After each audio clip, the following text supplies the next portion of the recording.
I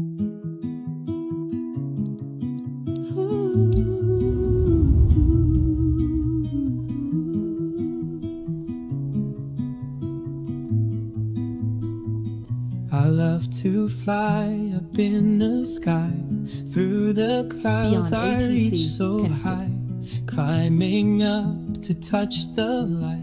Adventure calls me day and night. The wind, it sings a melody, guiding where I long to be. I'll spread my wings and chase the sun. No limits when the dream's begun. The world below fades out of sight as I soar into the light.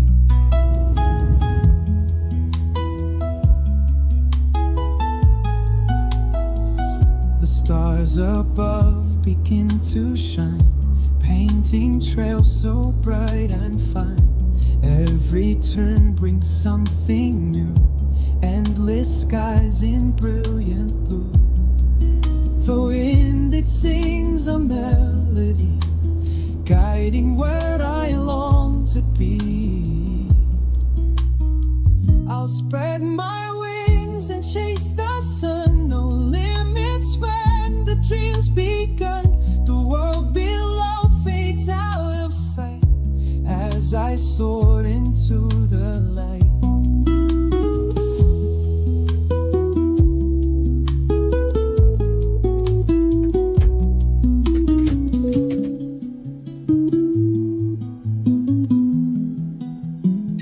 I'll spread my wings and chase the sun. No limits when the drum's begun. The world below fades out of sight as I soared into the light.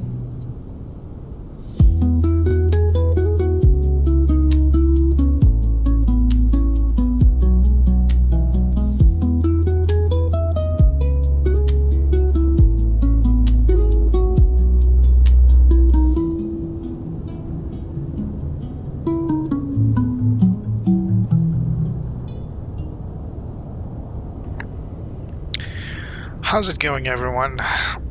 Today we're having this very long flight out of London Heathrow to Cape Town, South Africa.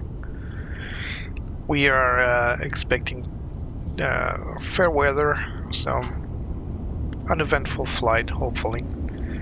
Of course, we'll time compress because this flight in real life would take about 10 hours, so that's completely out of the question. So we are going to time compress this to make sure that it's watchable. So we're taking the Aerosoft Toliss A340-600, the longest one. It was recently updated. Now there's some sound fixes and a few minor tweaks. Nothing fancy. The plane was already very solid, just small stuff really, and mostly connected to GSX that wasn't working properly. We're taking off from London Heathrow, and as you can see, it's always busy. It's always a busy airport. Very detailed. This one. I believe this is the inbuilt Heathrow. So here we are in the cockpit. That gate should not be there. It's just enough to allow us to see the VDGS. Hopefully it won't interfere with our flight. So let's start with the basics. I need to confirm the nav data database. It is updated, so 19 March to 15 of April. It's the current nav data. So let's go to FMS. Let's go to flight initiation. So there's a lot of things that I need to confirm with this airplane. First of all, the ETSU is very limited. So as you can see, we only have 80s as well as flight initiation. We do have the departure clearance, but I believe this is not working with me on ATC yet. We also have anti-icing, de-icing, feature. That's about it. So let's just request flight initiation. First of all we need to get our OFP from Simbrief. Oops, what was that?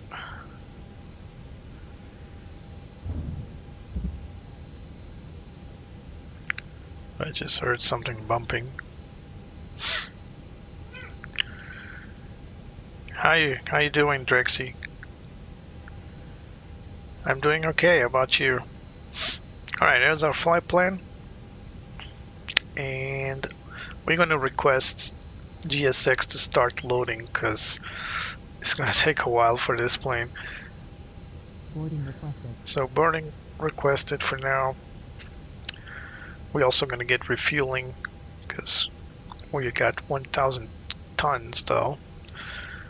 120 tons, that's what I meant. Let's request ATC flight plan initiation. Alright, we got EGGL to Cape Town. I'm not entirely sure, but I think this alternate is not Johannesburg. I'm not sure. This is SA South African 449. We're going to load 440 passengers. Look at that. Cost index 107. And our cruise flight 310. That's because this plane is going to be so heavy, can't really climb that fast. So we are now loading the aircraft. We're expecting a lot of cargo because I added some cargo in Simbrief. I just wanted to fly the plane heavy, as you should. Cockpit pre-flight checklist. Parking brake is on. Flaps are up. Spoilers retracted and disarmed. Weather radar is off. Predictive wind shear is off. Engine master switches off. Engine mode selected norm. Thrust levers are on idle. And gear is down. And wipers are both off. Cockpit pre-flight checklist complete. Battery 1 and 2 is on. External power is on. Cruise supply as well as ground control set. Accumulated brake pressure in the green. Instrument display brightness as required. Cockpit lights as required. Let's perform the APU fire test. Our gate is connected. Once more we got the wrong door connected. It should be door number 2, but Flight Simulator just doesn't like to extend jetways to door 2, L2, for some reason. So we are loading our cargo. Should be very conventional cargo plus luggage.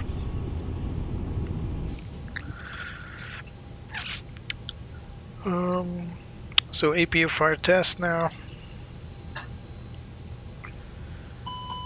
Button and squib. Master warning flashing. ECAM status. Tested. Crew supplies on. Cockpit voice recorder. Where is that? On this plane right here. Ah, now we have audio. Nice.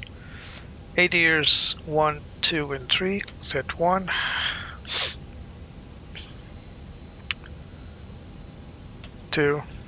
See, this is the timing that I'm expecting from the ADIRS fault light to show up, and also on BAT. On the Phoenix, this looks way too fast, so just a small detail, not important. External lights set to wing light and nav logo on. No smoking and portable devices, as well as no and seatbelt signs on. On emergency lights set arm. Annunciator lights.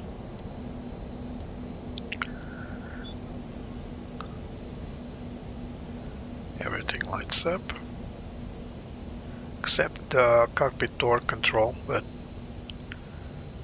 that's not really important for us. It's only mainly for maintenance.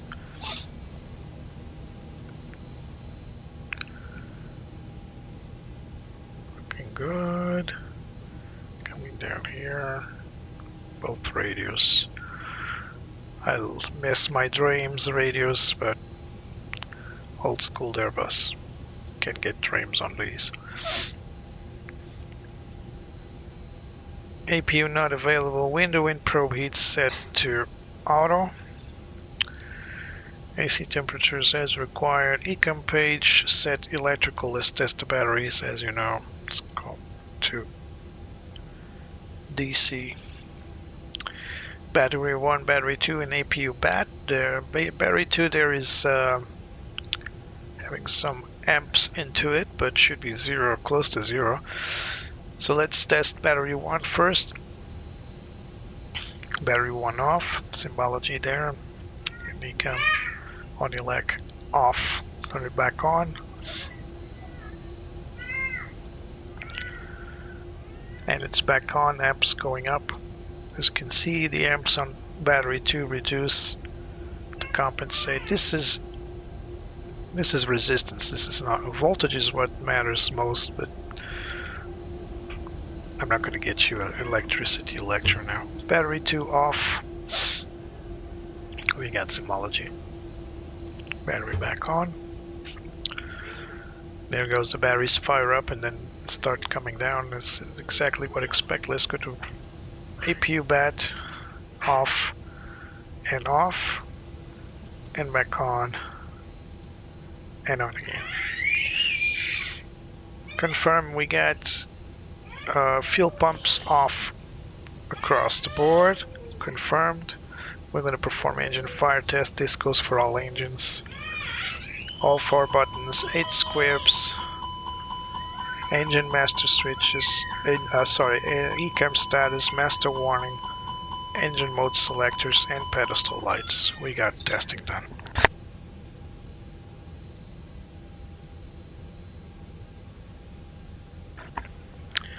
Cape Town.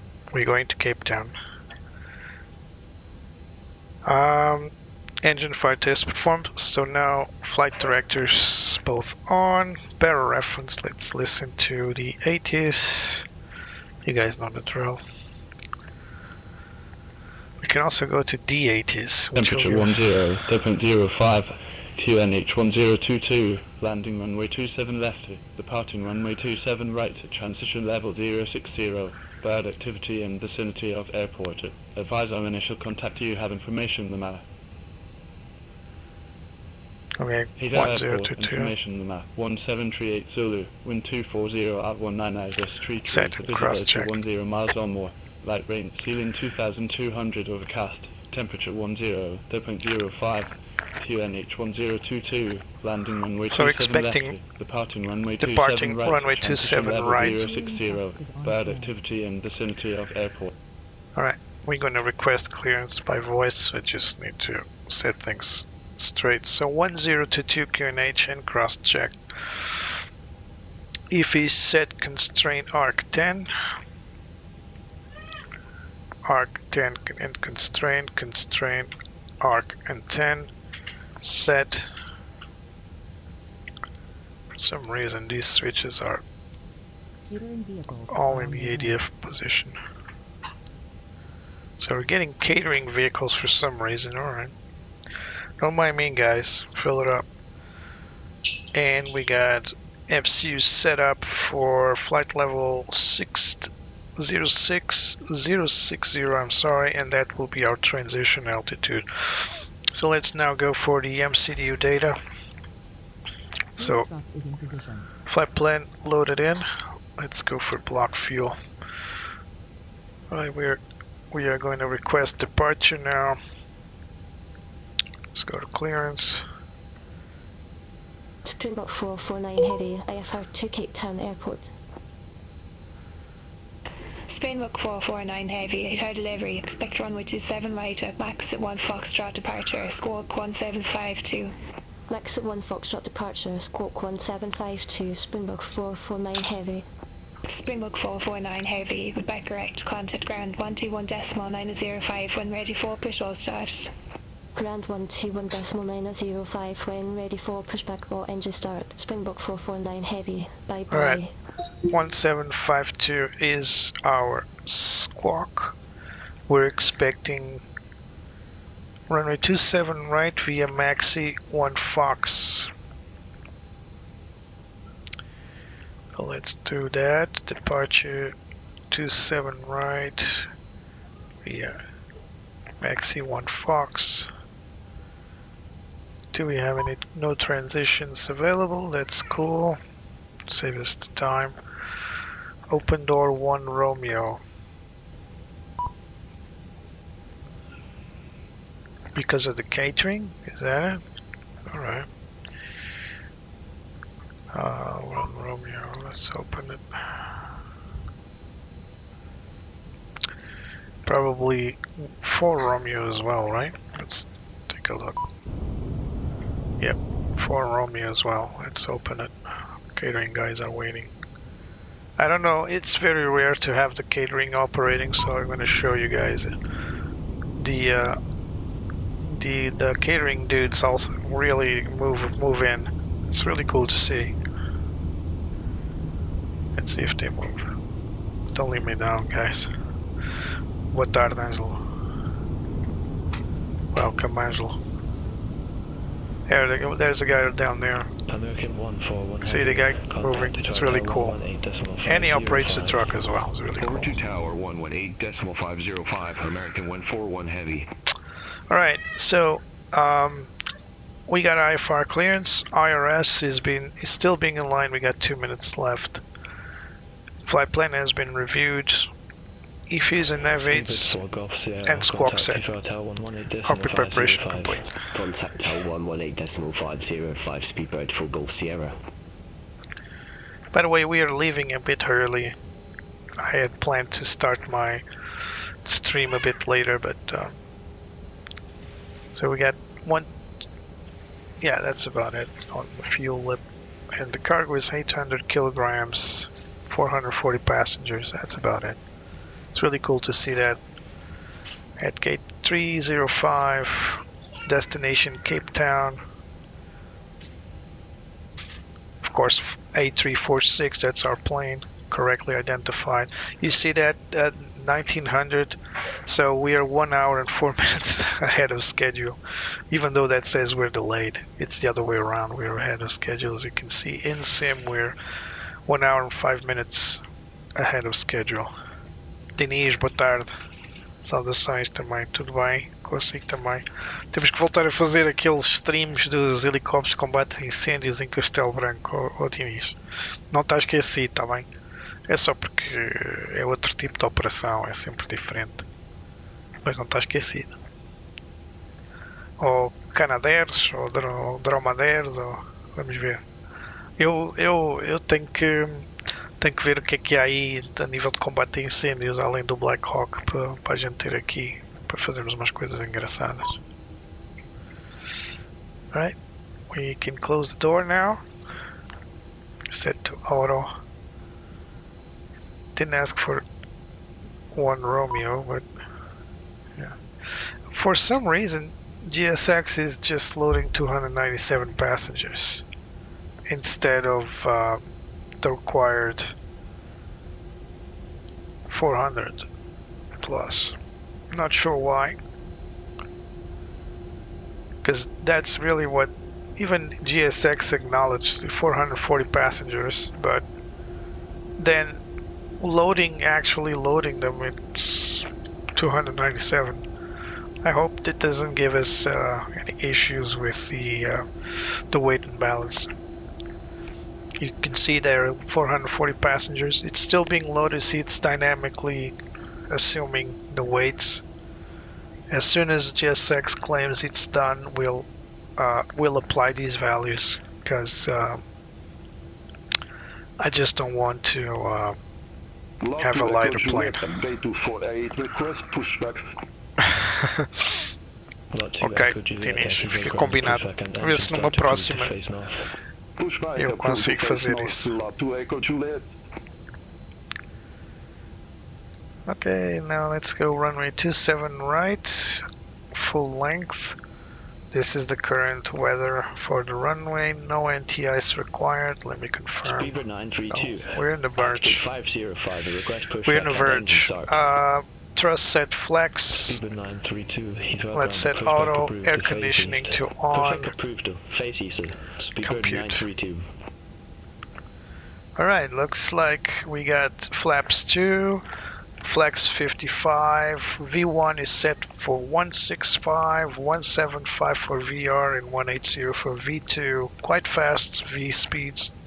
Speedbird 8 Navigraph. Trim set Target 2.5 and up, 506, green dot at 260 knots, and RTO is 368 according to the... So this is the maximum takeoff weight with the runway conditions. So runway takeoff weight is 368 tons. We're at 350 tons, so well below. Speedbird 16 Echo, contact Tower 118.505. Alright, let's get this info in. Speedbird 16 Echo.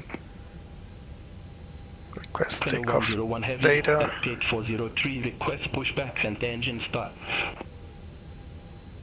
Kenya 101 Heavy, Heathrow ground, pushback and engine start approved, face of west. Pushback approved. Takeoff data. Kenya 101 Heavy. Uplinked. Here we go. 167, 169, 177. Flaps 3, no, it's flaps 2. Alright, we'll taxi to runway 27 right, clear, Lima Up Alpha, 2.5, so Juliet. yeah, that's correct, but the flaps are 2, not 3. Let's insert this for now. So it's flaps 2, up 2.5. Request taxi to the active. Right, done. Speedbird 932. So runway 27 flex right, the taxi temperature via is link 5 55, Bravo, so we Echo need Golf, to insert Bravo, F55. link Oops. Alpha 2. Runway 27 right, Foxtrot taxi via link 55. 56 Bravo, link 58 Bravo, Echo Golf, Done. Foxtrot Bravo, So link 25 Alpha, transition link 6 Alpha down. 2, Speedbird 932. Looks good. Everything looks good. You can see the wind is slightly crossed. This is our minimum stop margin, and this is our takeoff roll. Quite a bit, 3,400 meters, just to make this baby fly. This is, of course, if anything goes wrong. This is if below V1 we'll have to stop the plane. You can see that we still have room. Runway 27 right by Alpha Bravo. So, and it is raining now, so the runway will not be dry. Link 25 Alpha, link Alpha 2, Speedbird So 8 just color wet and compute again. Speeds changed, of course. Alright, let's try again. 118.505, Speedbird 8 Yankees. Of course it had to start raining when I was preparing the flight.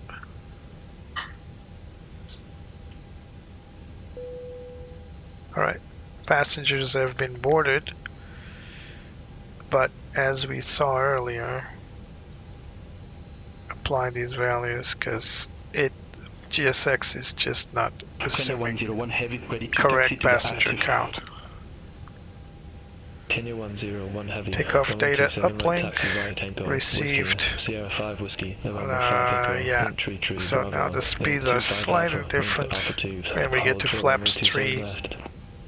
Runway 27 right via 10 walkway speed. And the speeds are not correct again. I'm not sure why it does that. So the speeds are a bit above. Actually V1 is quite low.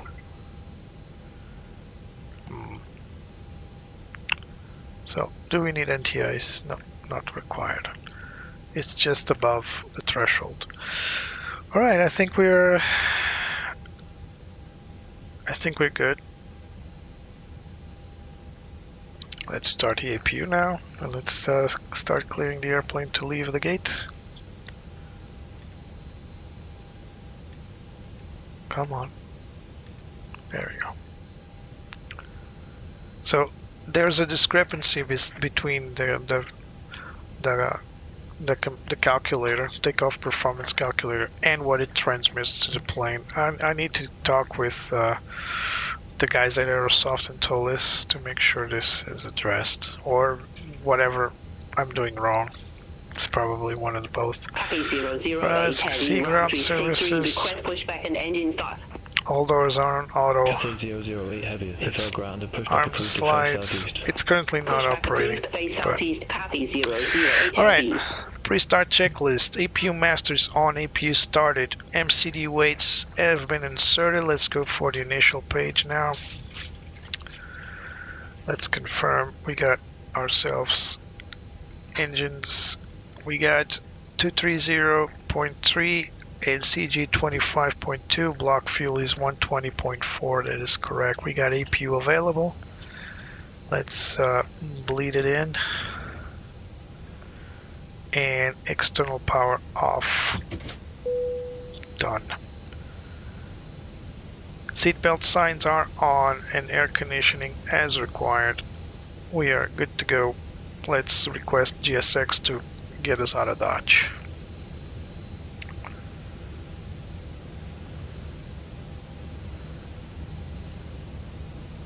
Waiting for the gate agent to show up. There he is.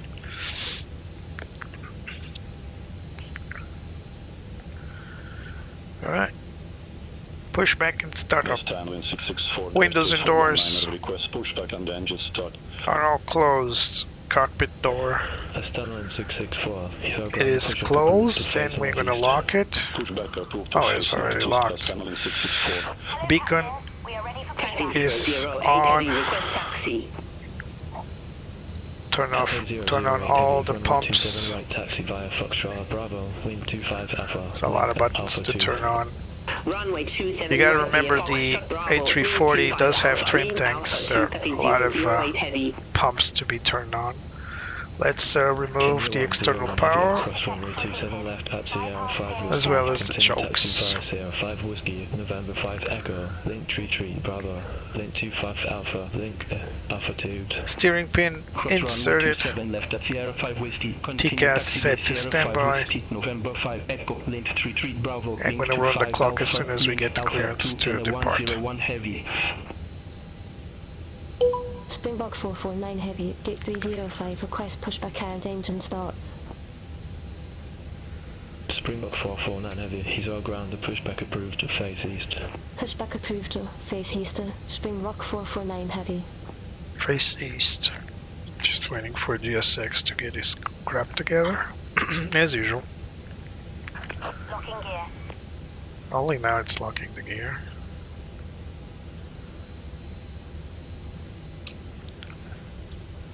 Stanley 664, request taxi. Stanley 664, runway 27, right taxi via Victor, Sierra Treaty November, Bravo Treaty November Treaty Map Bravo, link 25 Alpha, link Alpha 2, hold short runway 27 left. Runway 27, right taxi via Victor, Sierra 3 November, Bravo 3 November 3 Lima Bravo, link 25 Alpha, link Alpha 2, hold short runway 27 left, Stanley 664. Lufthansa 6 Alpha Alpha, advance to 12 left. Request pushback and engine start. Come on, guys. Lufthansa 6 Alpha Alpha, Heathrow ground and pushback approved to face off. Pushback and engine start approved to face north. Lufthansa 6 Alpha Alpha. Release parking brakes, please. Parking brake released. Commencing push. All engines clear. Start at will. There we go, starting. Engine start. So I've been reading about the A340, and guess what? It can actually start two engines at once, just like I was previously saying. Continue taxi via Sierra Tree, November Bravo Tree, November Tree. Looks like my wing walkers gave up. Link at Alpha 2. Course runway 27 left at Sierra 3, continue taxi via Sierra 3 November Bravo 3 November 3 Lino Bravo, link 25 Alpha, link Alpha 2 the Stanley 664.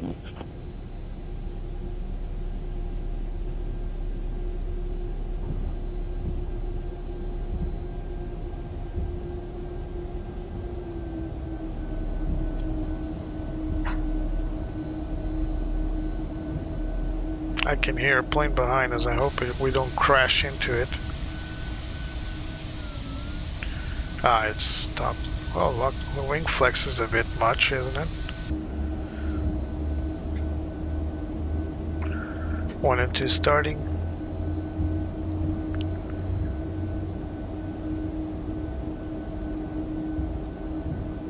available. Start 3 and 4. Taxi for departure.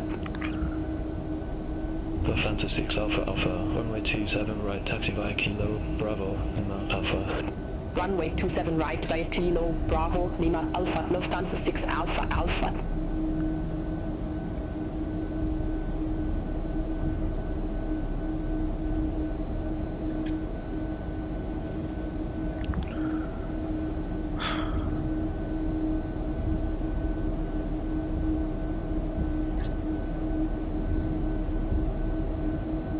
Come on, you don't need to push any further back.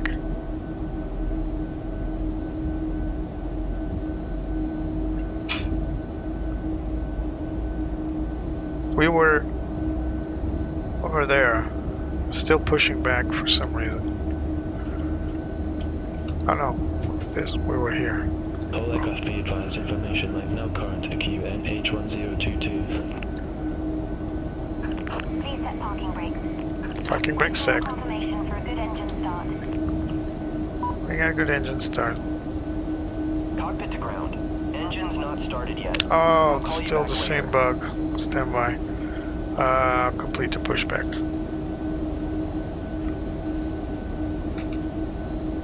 Hello?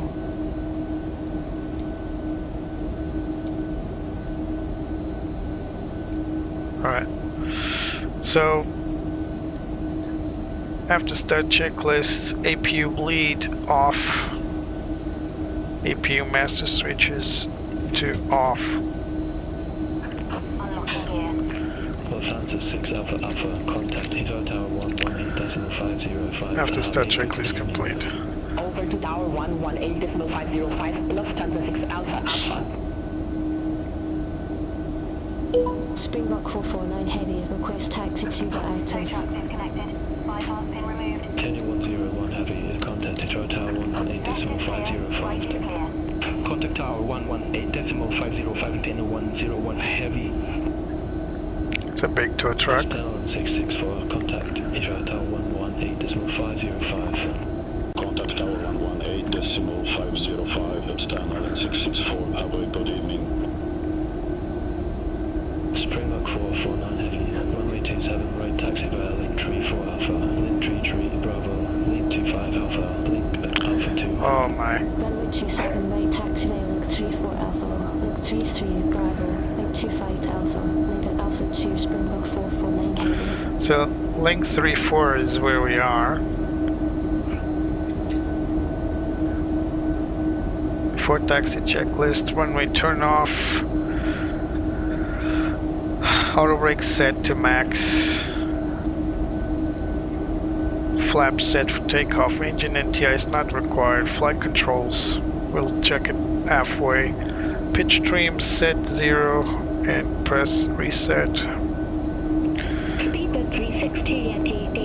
Sorry, that's the rudder trim. Pitch trim set for Speedboat 362 Yankee, Heathrow ground, pushback and engine start. 2.3. Pushback and engine start approved. Face north. Speedboat 362 Yankees.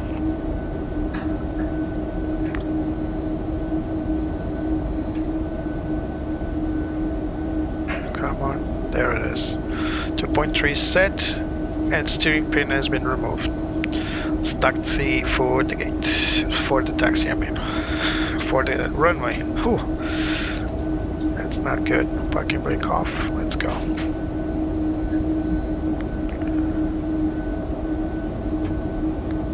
So we are right now at link 34.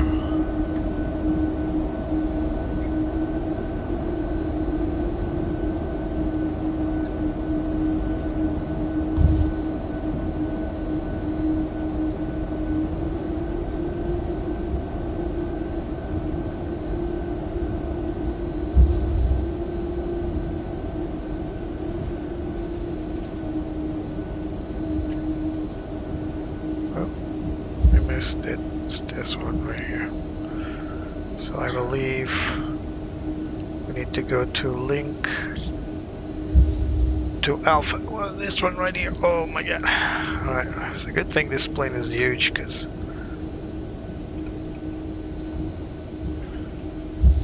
there we go. because we got the excuse. And now link 33. The 360 NT ready to taxi to the active. Yippers. Speedbird 362 Yankee, runway 27 right taxi via Charlie with Bravo, Echo Golf, Foxtrot, Bravo, link 25 Alpha, link Alpha 2. Runway 27 right taxi via Charlie, Bravo, Echo Golf, Foxtrot, Bravo, link 25 Alpha, link Alpha 2, Speedbird 360 NT. So.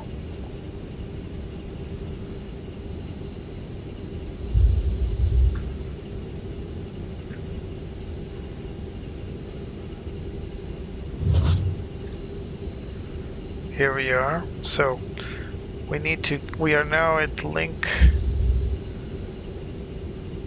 33 right here. Then we need to go all the way to Charlie Echo Heavy at 8332, request pushback and engine start. Center 4 Charlie Echo Heavy, Heathrow Ground, pushback approved, face east. We need to go all the way up here. Face east, Center 4 Charlie Echo Heavy. And the weather is closing in. Oh, that's always nice.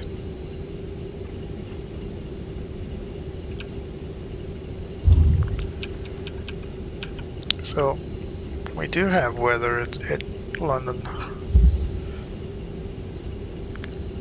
We're just letting all the planes overtake us. Oh, nice. Cathay Pacific cargo 747. I missed the 747.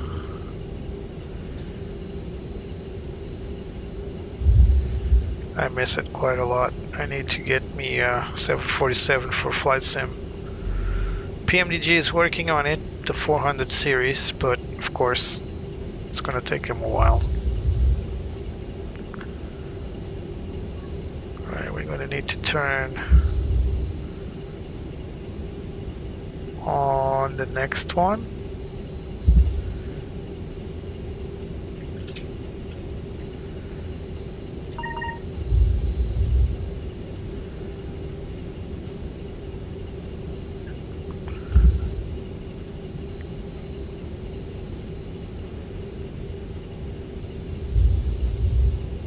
We are going to turn on the last one there to the left all the way to runway 25. Oh, there's a Concorde right there. Nice. Always nice to see the Concorde.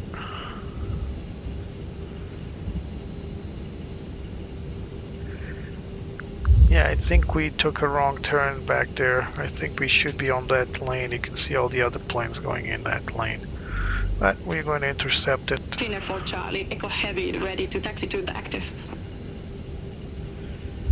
Center 4 Charlie Echo Heavy, runway 27 right taxi via Bravo, Echo Golf, Foxtrot Bravo, link 25 Alpha, link Alpha 2. Runway 27 right taxi via Bravo, Echo Golf, Foxtrot Bravo, link 25 Alpha, link Alpha 2, Center 4 Charlie Echo Heavy. Speedbird 4 Foxtrot, Agate 545 right, request pushback. Speedbird 932, contact Tito Tower 118.505. Contact Tower 118.505, Speedbird 932, have a good evening. Speedbird 4 Foxtrot, Heathrow Ground, pushback and engine start approved, face north. Pushback approved to face north, Speedbird 4 Foxtrot. Speedbird 18 Lima X-ray, Victory 03 left, request pushback. No one's coming, let's go. Speedbird 18 Lima X-ray, Heathrow Ground, pushback approved, face east. Very unprofessional from our ATC friends, they should be controlling that, not me. Cathay 008 Heavy, contact Tito Tower 118.505, have a good evening. Contact Tower 118.505, taxi 008 Heavy, bye-bye.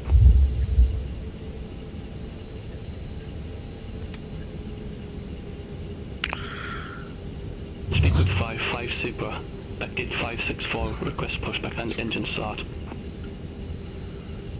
Speedbird 8 on the Victor, so this is 118.505, bye-bye.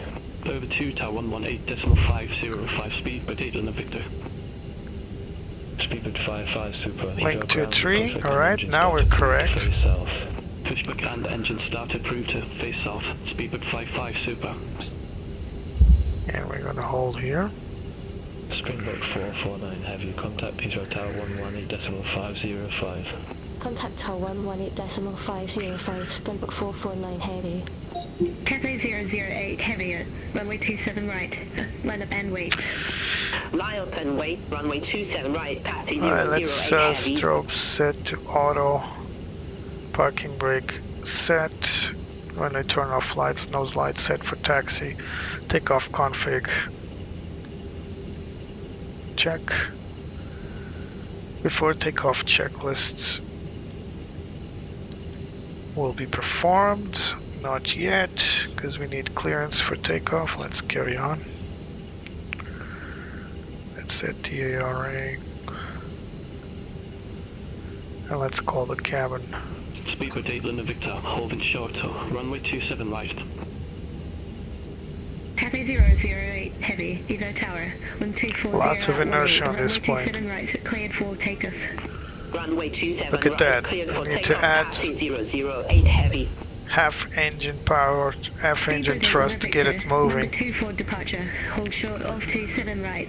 Affirmative, hold short of 27 right. Speedbird 8 London Victor. Speedbird 8 Lima Victor, runway 27 right, line up and wait. Line up and wait, runway 27 right. Alright. Speedbird 8 London Victor. External lights set on, nose wheel lights, weather radar set on, TCAS set TARA, weather mode and takeoff memo no blue. Right, let's call the tower. Springbok 449 Heavy, ready to go. Runway 27 right. Springbok 449 Heavy, number 2 for departure, hold short of 27 right. Affirmative, hold short of 27 right for traffic. Springbok 449 Heavy. Cathay 008 Heavy, contact London Control 118.825. Contact London Control 118.825, taxi 008 heavy.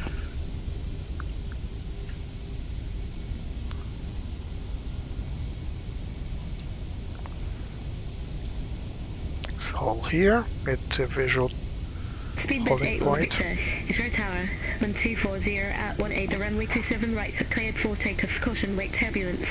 Runway 27 right, cleared for takeoff. Speedbird 8 London Victor. There goes Speedbird.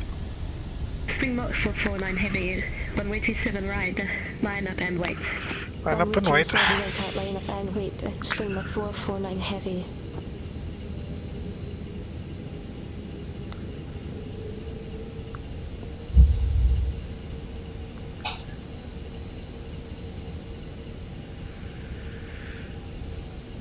External lights set, all cabin crew notified, nose wheel lights set for takeoff, NTI is not required.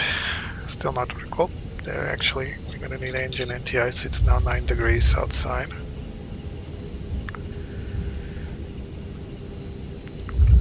We are clear for the line it, but just not for departure.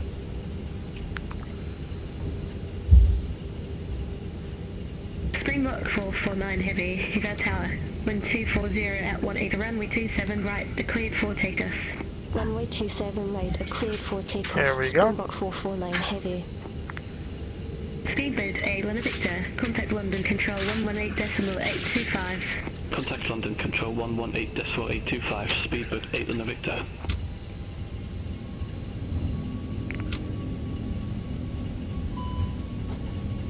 Come on.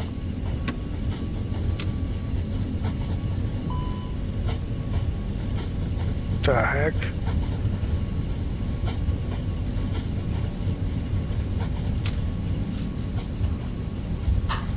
SRS.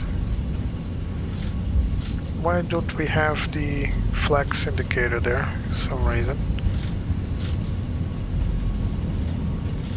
Not very bumpy.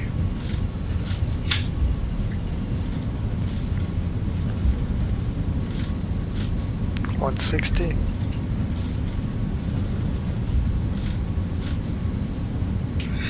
V1, rotate. Come on, baby. Get airborne.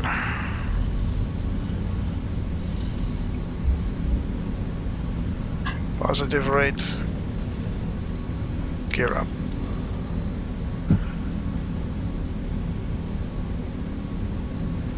Easy does it. Springbok 449 Heavy. Contact London Control 118.825. Contact London Control 118.825. Springbok 449 Heavy. London Control, Springbok 449 Heavy, 1,100 feet. Springbok 449 Heavy, London Control. Identified it. Climb to flight level 150. 150. Flight level 150, Springbok 449 Heavy. Autopilot 1.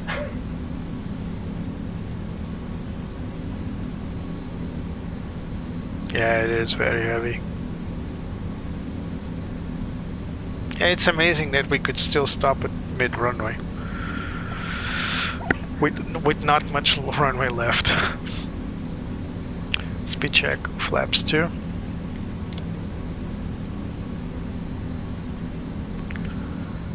Just trying to get it to accelerate. I don't know why I don't have flex, because I certainly... Let me confirm that. I certainly inserted, but for some reason. Speed check, flaps 1.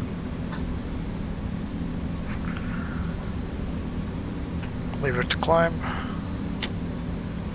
Thrust set climb, climb nav.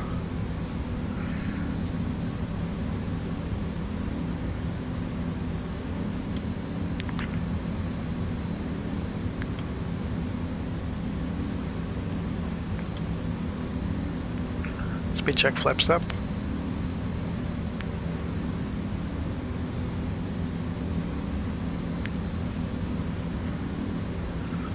After takeoff checklist, ground spoilers up, gear is up, flaps are retracted.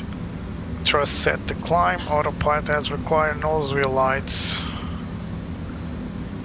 and runway turn off lights off.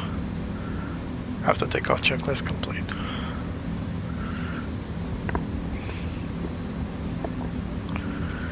Beautiful sunset.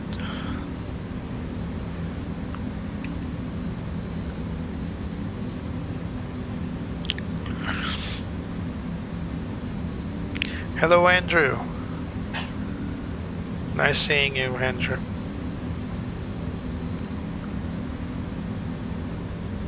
Lufthansa 6 Alpha, contact London Control 118.475.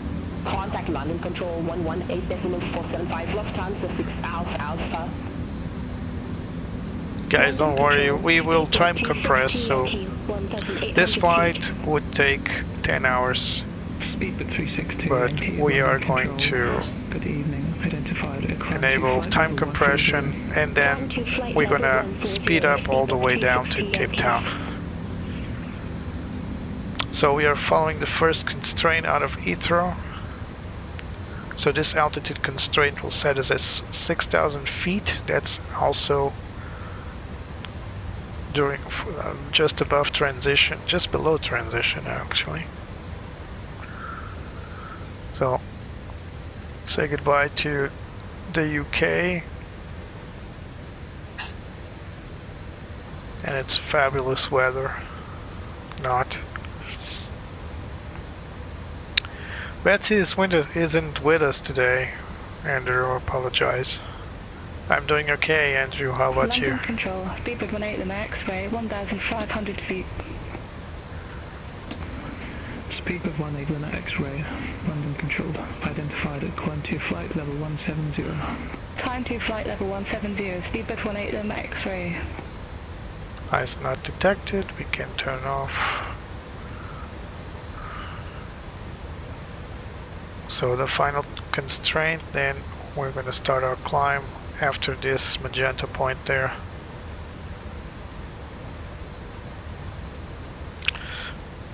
Betsy is okay, she's just speaking. Probably Sydney in the back. We'll have a look. Alright, there goes our altitude constraint. Now we're climbing. You can hear those engines roar again. can't even see the wingtip. Finnair 4 Charlie Echo heading Oh, there it is. 1,100 feet. Let's go outside because this is a beautiful moment. Climb to flight level 190, Finnair 4 Charlie Echo heavy. Amazing. Sound is a little low, but not sure what happened there.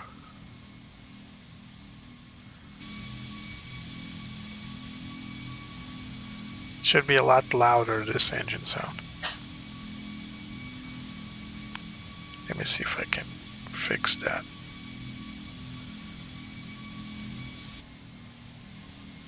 No. Yeah, the engine sound is a little low. But the colors, man, look at the colors. Let me see if I can do something about the sound.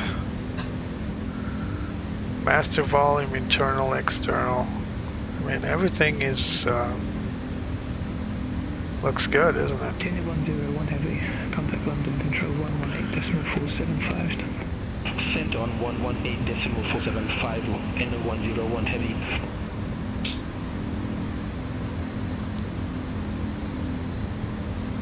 Set constraint, set altitude, set standard, set and cross-check. Climb checklist, barrel, set altitude transition, set standard, NTI is not required, EFIS and weather radar as required. Above 10,000 feet. External lights on, landing lights off, wing lights will keep on, and seatbelt signs as required. Turn right, heading 145, climb to flight level 190, Cathay 008 heavy. Cathay 008 heavy, clear direct, kind of rest on navigation. Roger, heading direct, kind and rest on navigation, Cathay 008 heavy, thanks. So we're passing mid, and then all the way to Bogna, where will be our feet wet. And we'll start our climb. So let's take a look here at the OFP. So you see there's a lot of different altitudes. These are step climbs, and the plane will get lighter as it flies. So we need to go to flight level 330 ICTAV. So where is ICTAV? Ice detected, oh my, let's not hurt our little plane here. Do we have ice? Oh yeah, we have ice on the wings as well. See, first time the ice detector worked. Let's take a look. Can we see the ice forming on the wings? We do, look at that. So the ice is now thawing, but you saw the whitish forming. So now the anti-ice is working because there was ice detected. Nice. So what are the conditions to turn on anti-ice? So if the temperature, the TAT when on the ground is below 10 degrees, you should always turn on the engine anti-ice. If it's minus 10 degrees or below 10 degrees, sorry, 10 degrees Celsius. Let me just wait for the String lock 449 heavy, London control, radar contact to climb to flight level 310. 310. So again, if the TAT is below 10 degrees Celsius, then engine anti-ice is mandatory. If it's below 10 degrees Celsius and there's rain forming, then the wing anti-ice should be turned on. When you got that little indicator there, now it's thawed, but it was completely white. We actually had a little light that we turn on. If we cannot see the lights, that means that there's ice forming, especially at night, and we should turn it on. Radar vectors ILS runway 33 ready for descent, Euro 7 kilo Romeo. So just a little dark for me. Birmingham landing runway 33, you're rowing 70, low roll. So again, let's go outside to enjoy this beautiful sun. 475, bye-bye.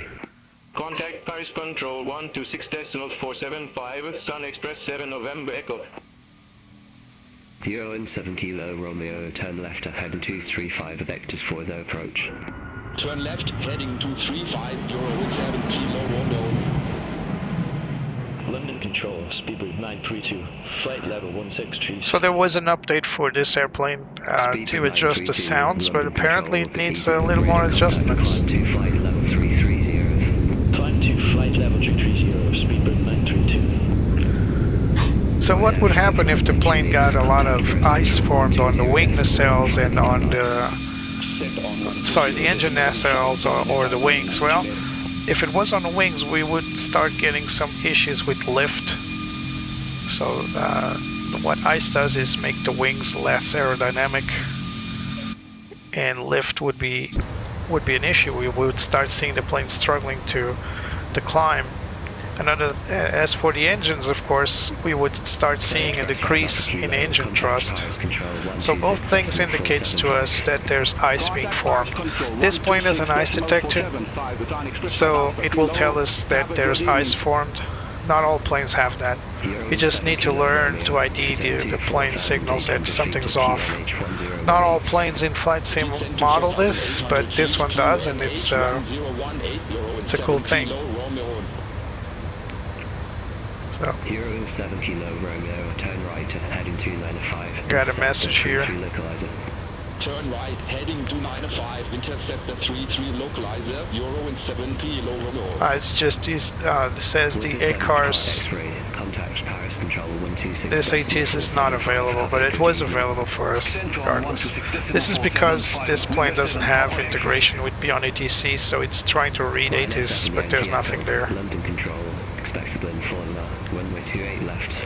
So we were looking for our ICTAV point so we can climb to flight level 330. Ryanair 7 Yankee Echo, contact London Control 118.775. Set on 118.775, Ryanair Oh my. 7 Yankee Echo. Where is ICTAV? There it is. So in about 6 hours, that's when we start climbing to flight level 330. But we'll jump towards that. So we'll just wait for it to reach top of climb, then we'll jump to DJA, and when we jump to DJA, we'll request a climb to flight level 330, then at OMAP 350, then IMVEX 360, and we'll stay at 360 because we're not going to descend 10,000 feet. ATC will never allow it anyway. Ryanair 287, contact London Control 118.775, bye-bye. Sent on 118.775, Ryanair 287, bye-bye. So just waiting for cruise. Virgin 26, Quebec Heavy, turn right to heading 255, climb 2 flight. Let's increase sim rate a little bit so we can get there faster. Climb 2 flight level 389, Virgin 26, Quebec Heavy. Virgin 26, Quebec Heavy, radar vectors, ILS runway 27 left, report ready for descent. Radar vectors at ILS runway 27 left, ready for descent at Virgin 26, Quebec Heavy. Virgin 26, Quebec About this flight, this actual flight we're doing right now is actually performed by Virgin Atlantic. South Africa no longer flies this particular route for some reason. At least I couldn't find any flight out of London to Cape Town. But back in the day when South African Airways did have the A346 flying in and out of Europe, they did have this particular flight, so it's not that far-fetched. Look at that tailwind, 80 knots. Speedbird 621 Charlie, contact Heathrow Director 119.73. Contact Heathrow Director 119.73, Speedbird 621 Charlie. So if you want to know where we are right now, Contact Paris Control 126.475. Have a good evening. we are flying above Paris now.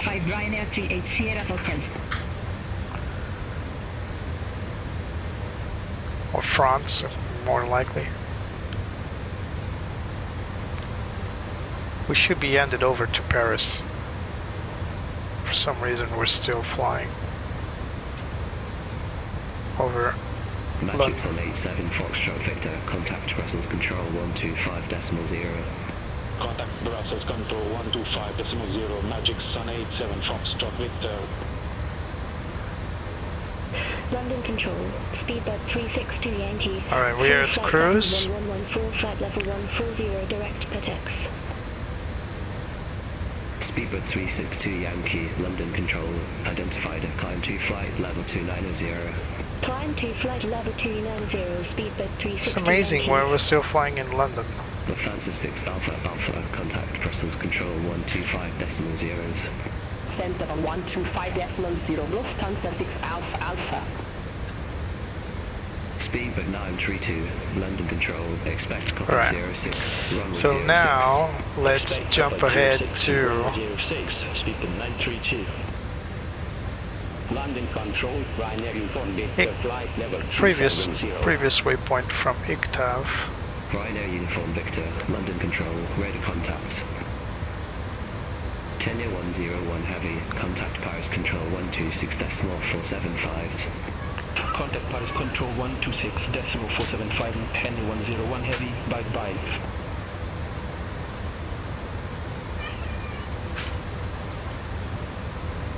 Alright, let's go to DJA. London So Control, how do we do that? speedbird We just 189 go X-ray, here flight and level jump 140, to flight level 170. DJA. Speedbird 189 X-ray, London Control. Good If evening. it allows us to go to DJA, because there's so many waypoints, we can only go to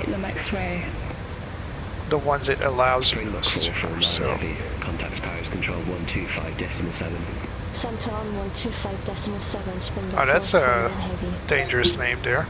Paris Controller, Springbok 449 Heavy. Good evening, flight level Now we're in 210. Paris. Springbok 449 Heavy, Paris Control identified. So let me just check my flight plan. So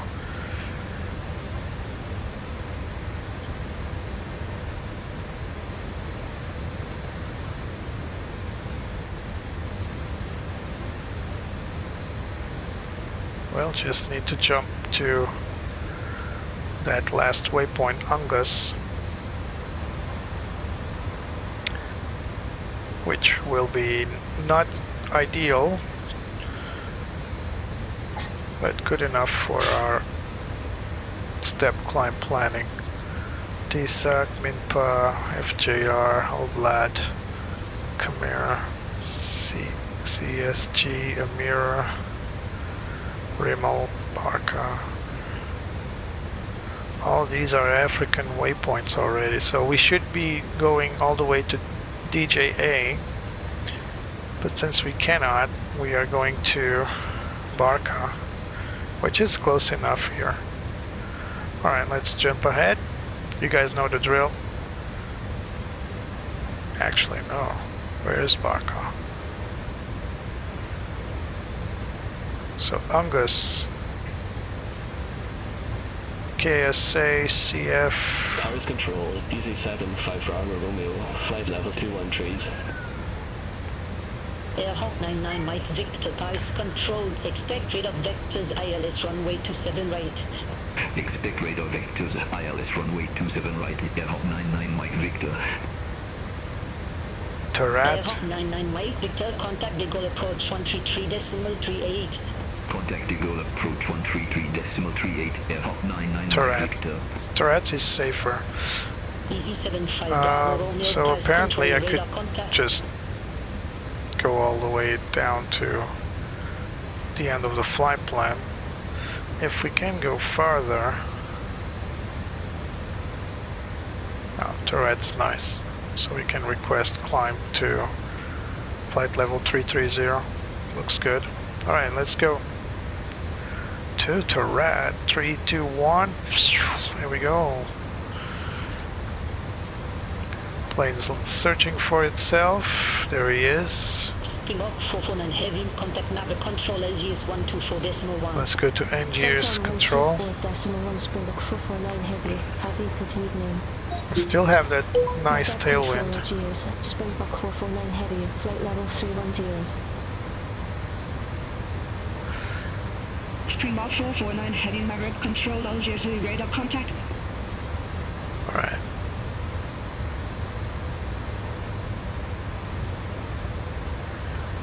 Looks good, we're accelerating. Let's call request altitude change to flight level 330.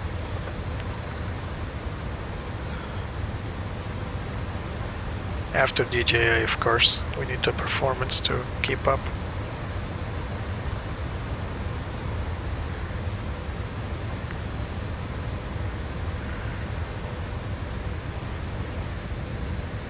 Desert.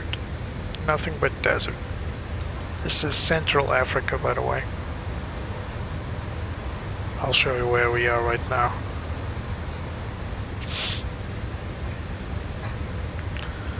So we are at Algiers. So this is Algeria, and we're going to cross Central Africa now.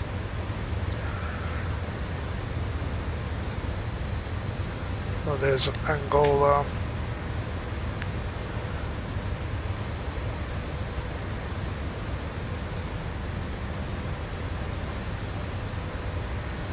So at ICTAB we should climb to flight level 330.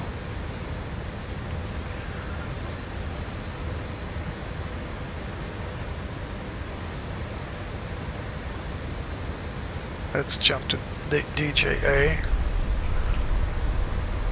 There we go.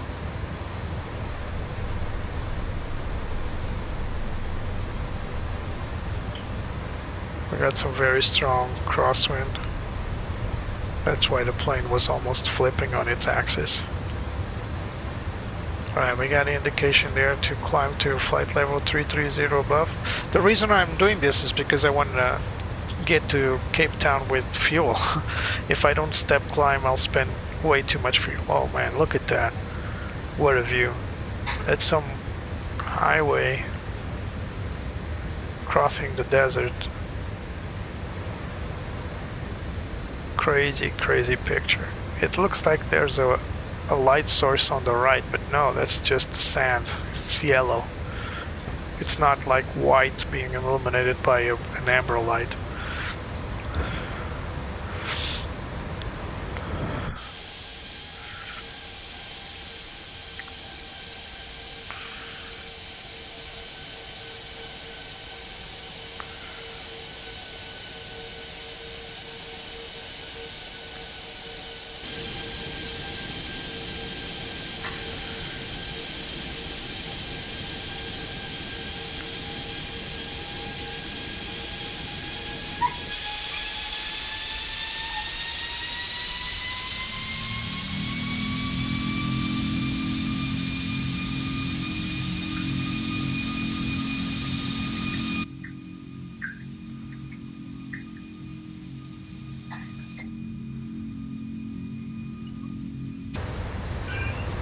Alright, also auto throttle just flipped out. This has happened before, so apparently auto throttle doesn't like jumping ahead.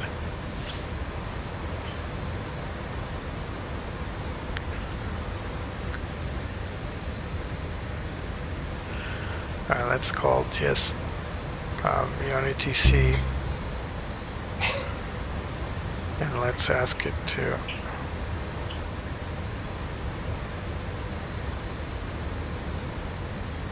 Springbok 449 Heavy, request altitude change. Springbok 449 Heavy, you broke up, say again altitude. flight level 330. Request flight level 330, Springbok 449 Heavy. Springbok 449 Heavy, roger, climb to flight level 330. Climb to flight level 230, Springbok 449 heavy.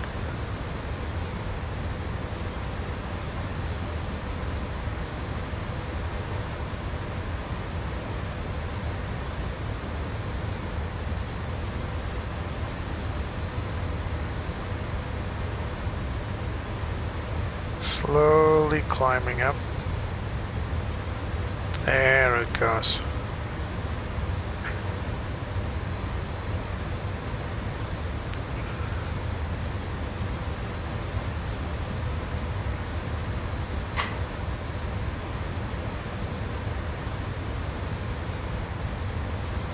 Right, guys.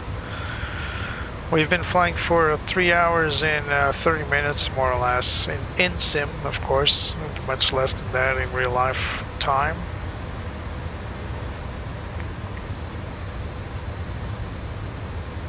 We can close the blinders now.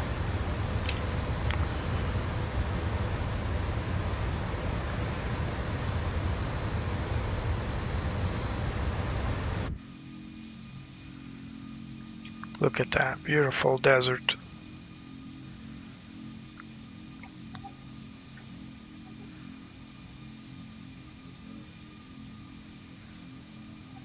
Just, can you imagine terraforming the deserts? Making it like a garden or forest-like. Maybe get some new cities to be built to accommodate everybody. That will be something. There's a lot of land on planet Earth that isn't explored. Yeah, the sound's really, I think it's the sound threshold, because near the plane sounds are okay. As we get closer, you see. So the threshold is too low. I think that's the big issue with this aircraft right now.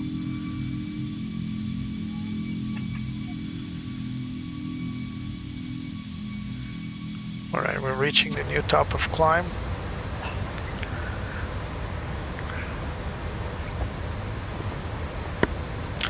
Flight level 330. Next will be our final step climb.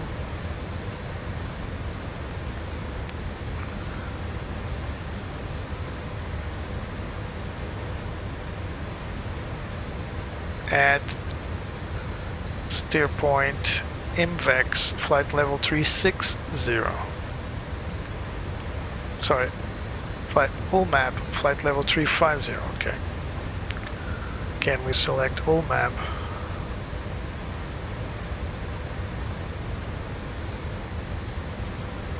Nope. See if I can find whole map here. There it is. So either UPATU or Moros. UPATU will be perfect. Let's see if we can get to UPATU.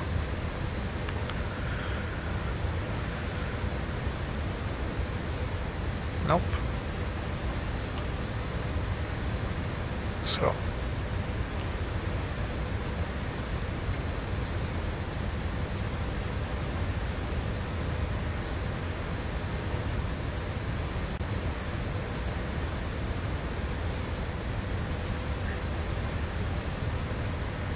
I think we have Mimosa, then Lurti.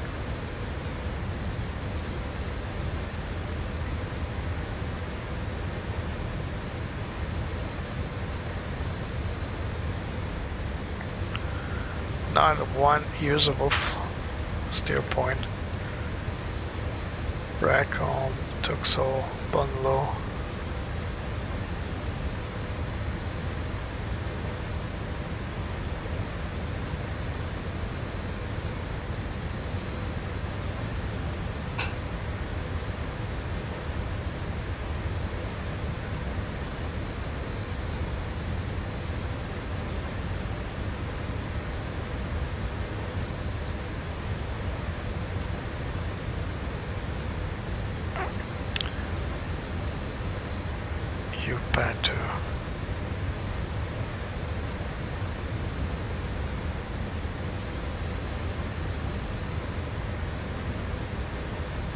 Mata.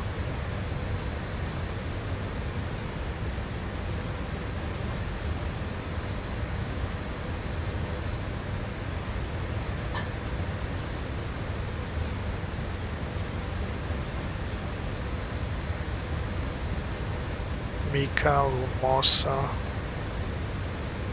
Dazom.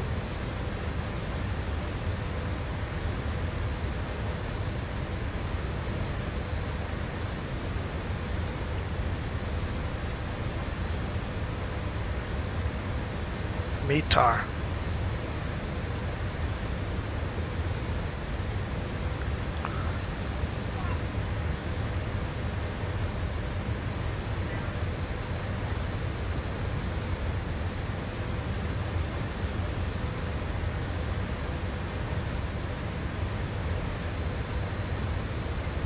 Man, this is not good. So, what do we got? CF is after. So KSA is way down. Moros. Let's see if we can find Moros.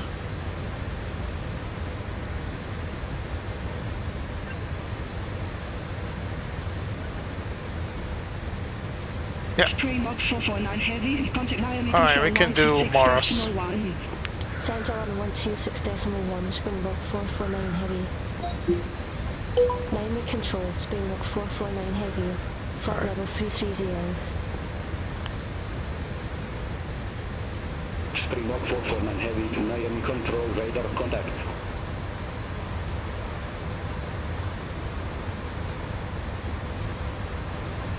So our next step climb will be at OMAP for flight level 350.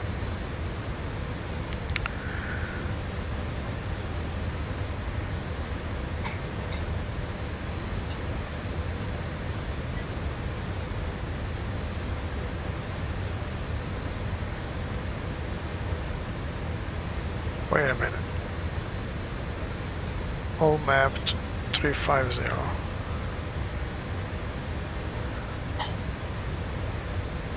OMAP. Nice. Blame off. Whoop. Stand by. Let it stabilize. Springbok 449 heavy, contact Brussels radar 118.7. Center on 118.7, Springbok 449 heavy. Alright, let's request flight level 350 now. Radar, Springbok 449 heavy, flight level 330. Springbok 449 heavy, Brazzaville radar identified.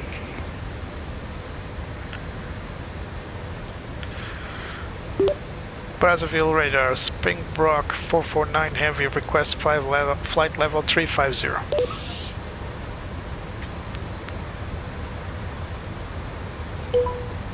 Springbok 449 heavy, enable your flight to the south and flight level 350 is an odd number flight level. Please pick the uneven altitude. Alright. Brazzaville radar, Springbok 449 heavy, request flight level 360. Springbok 449 heavy, roger, climb to flight level 360. Climb to flight level 360, Springbok 449 heavy.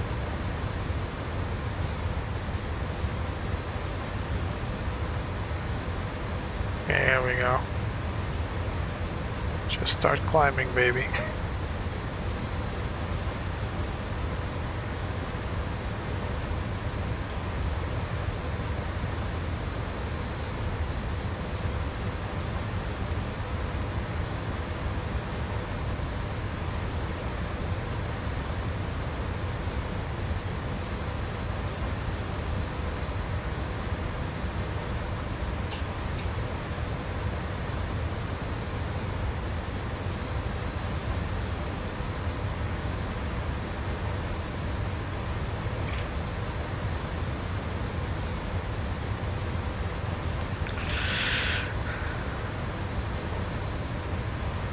Yep, we're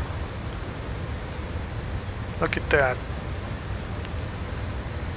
Just going in. Now this is Angola, so we are halfway through. Well, 2/3 from Africa. Oh no, flying over Africa.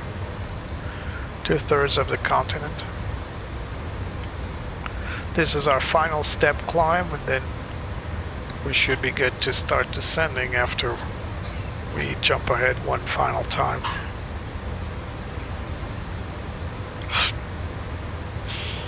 Now this is weird. We're just going to delete that next point.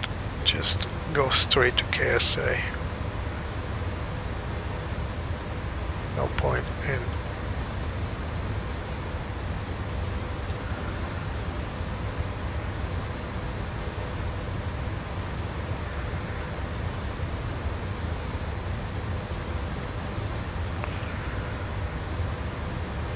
Yep. And a straight line to KSA. No point in doing that little turn over here.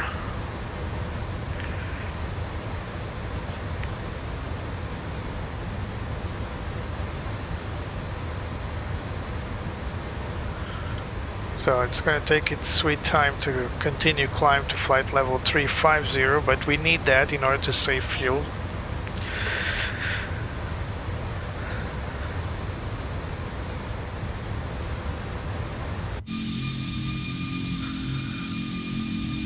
So we're still flying over not so desert areas, but still there's some desert patches.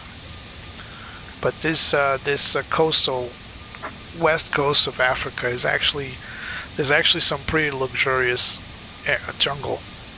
Not everywhere, of course, but as you go south,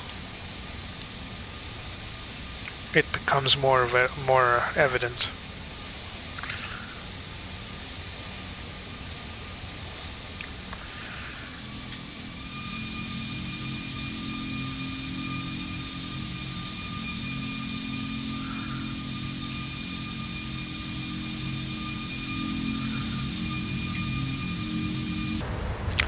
Now as the plane ascends, we're gonna leave our seat for our usual tour of the cabin. So as you can see, Betsy's not with us today, so first of all we need to unlock the door, otherwise they will not let us out. I never tested, does the video work?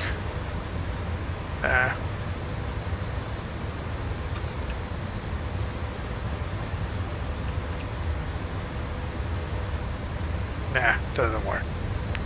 So, you guys remember the cabin. Still no seated passengers. GSX is not doing their work on this plane. First class, let's get rid of this. First class looks pretty standard. First class. These roses though, I believe these are from Lufthansa first class, but for some reason they're also here. Business class.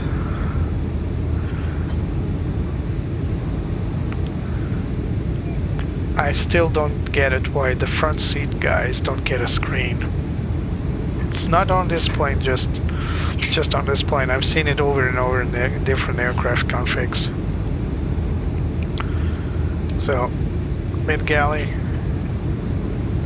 and there's still some first business class seats here. This is a huge plane, remember, but then enter the economy class. I would say this is economy plus. Look at the space. But these guys get the short end of the stick. Yeah, now it's regular class.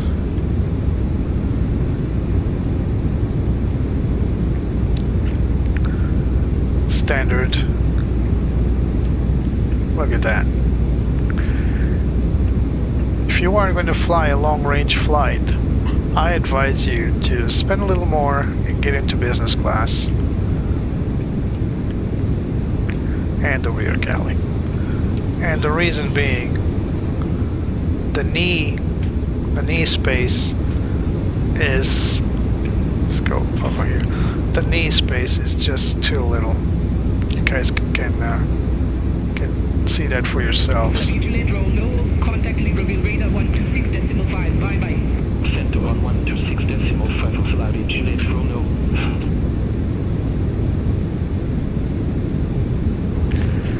And for big aircraft, you kind of get the feeling that the airlines are being a bit too ambitious.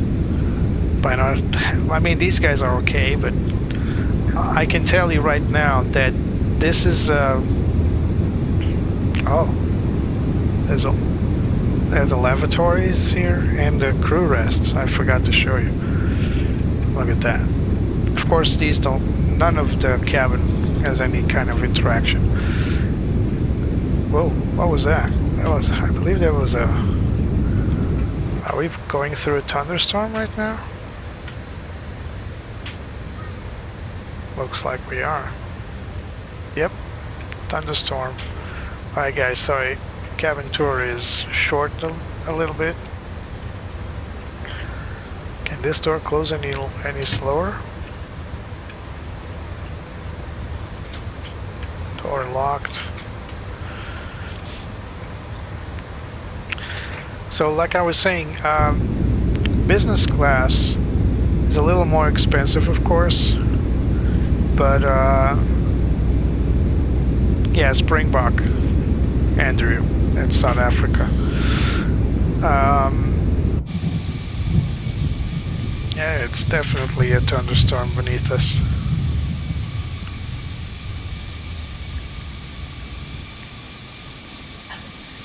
So like I was saying, I would prefer for long-range flights, because I've been in long-range flights in both business and economy, and let me tell you, you can save the money on economy for sure, but if you really want to make the trip, you're going to spend 10-12 hours inside this aluminum tube. Either get economy plus if there's such a thing on the flight you were going, but remember, economy seats, rarely you can sit back, you can lean back, so probably the best thing is save a little money and get to a business class flight. I know, not everybody can spend that money, but if you're going to travel, it's not like unless you're going like changing your life, going to some other country to start over. But if you're traveling, let's say for vacations, guys, don't save like $100 or $200 or euros. Just go on business class. And not just legroom, Drexy. It's also about the fact that you cannot recline your seat in most of the economy class seats. And you saw it back there. There's like 10 people around you, sniffing on your neck almost. I would prefer to have a little more privacy and spend a little more money, but that's just me. And I've been there. I flew economy and business. I paid what, $200, $300 sometimes for extra for business class. I've been various different countries, but for example, you can go to the UK, spend 100 euros more just for business class, depending on the airline you chose of your choice. Well, let's say you pay like 500 euros to go from Lisbon to London. If you can spend like 200 euros more, pay 700 instead of 500 for a ticket, of course, I would say 500. Let's not. It's just a 2-hour, 3-hour flight at max. But I flew to long locations, including Africa, and let me tell you, it doesn't pay to go on economy. What you save there, you save a lot, of about $300, $400 or whatever. Just take it. Just pay for it. If you really need to go down there, don't go on a long haul flight on economy. It's nightmare. It's torture. I mean, you can survive it, but never mind sleeping. You'll never sleep on that plane unless you're a hard sleeper, which I'm not.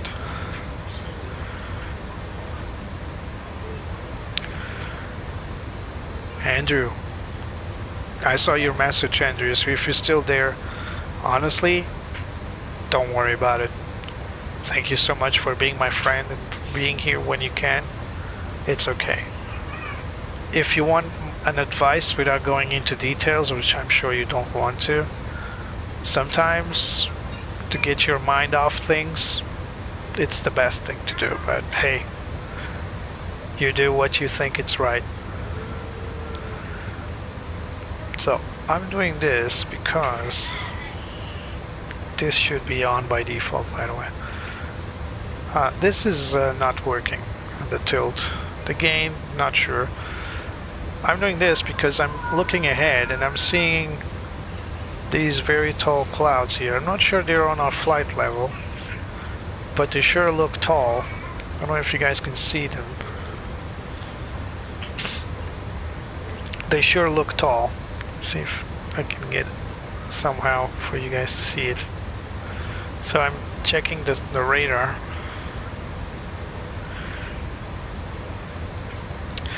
No, Drexy is, we're friends, so he is talking to me elsewhere.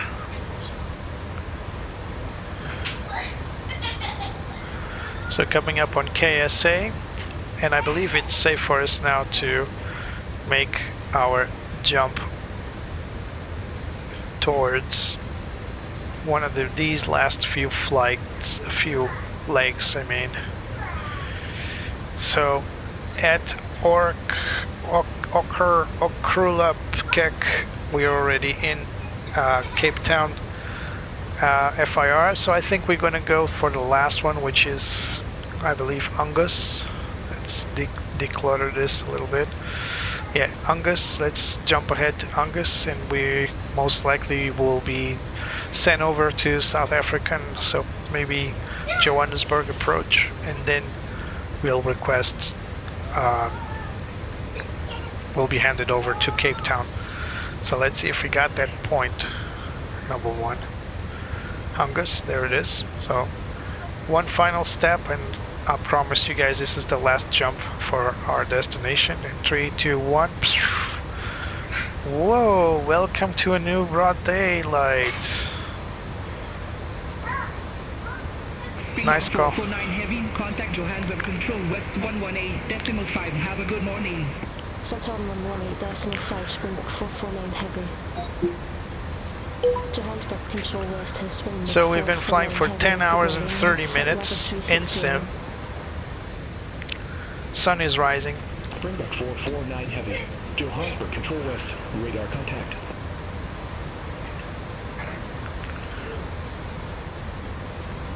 Springbok 449 heavy, contact Cape Town Control East 124.7. Center on 124.7, Springbok 449. Oh, we got a nice little coffee here. Where did this come from? Cape Town Control East, Springbok 449 heavy. Good morning, flight level 360. Here we are. Springbok 449 heavy, Cape Town Control East identified. Let's go to FACT charts for our destination. So let's go to the Simbrief, to the routing. We're expecting runway 19er via Airbus 1 Bravo. Let's set that up.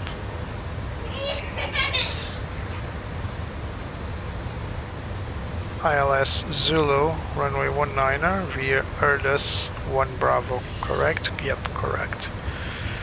Alright, do we have any transitions? CTV 1 and 2. CTV 1 and 2, let's check out the charts, see what we got. So we are going for the approach for runway 19er. There it is. So this is the RNAV. We don't want an RNAV, we want an ILS. There it is. Alright, so we got CTV. Which one is it? So this is CTV. We just don't know which one it is. Probably because we need to look into other charts here. Airbus 1 Bravo arrival. and there it is, CTV, but we just don't know which one it is. CTV is definitely an interception port, but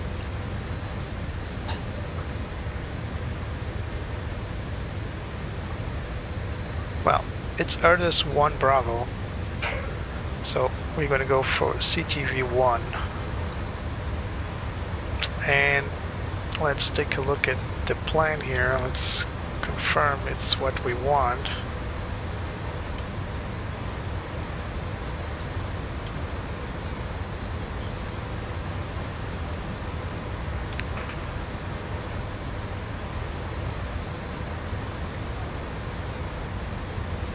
This is a mess. This is a complete mess. I can barely read anything in this.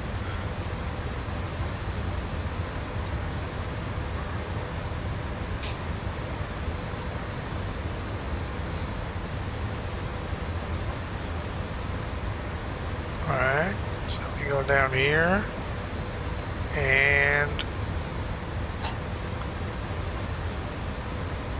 what? CTV 30.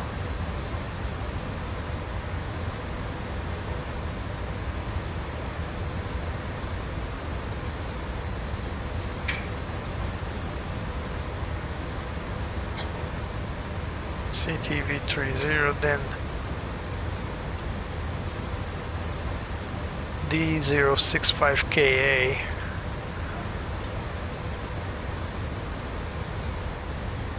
And then there's a discontinuity because it's requesting vectors.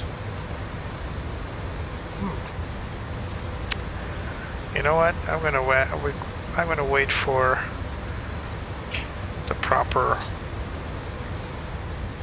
clearance, and then we'll see. Because the way it looks like it doesn't look good. All right, let's go for the weather for Cape Town. Last time we flew out of Cape Town, we flew to Antarctica, you guys remember? Betsy's in the bathroom, she slept out. She's knocked out. She said she was too tired and just went to the bathroom and never returned. Alright, so weather at Cape Town, QNH 1014.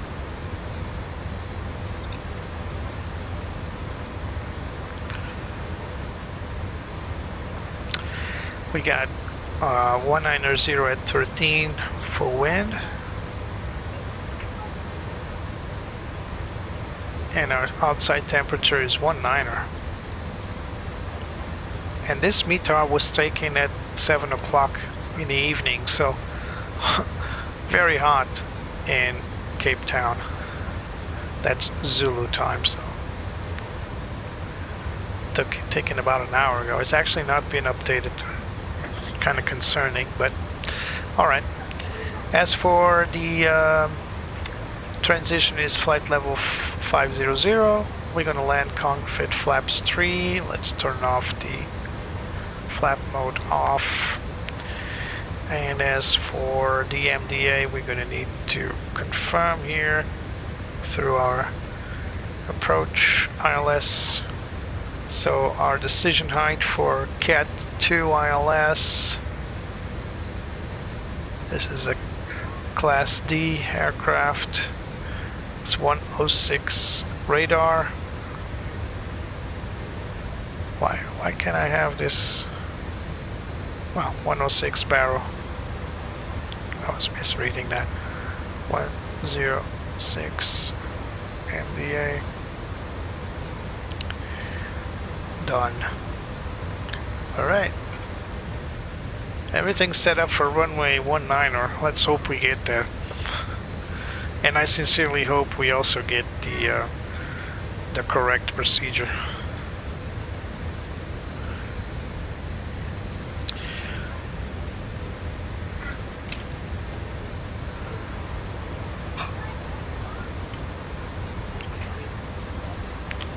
Coming up on our top of descent in about 80 miles, 60 so miles.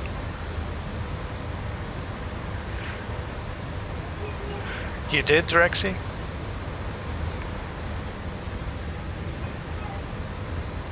Well, she's not on a payroll because she's supposed to be here.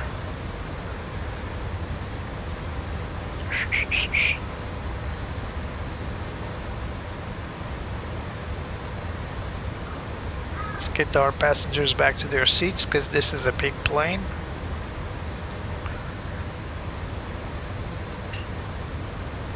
Guys, if you like what you see, please remember to leave a like and subscribe.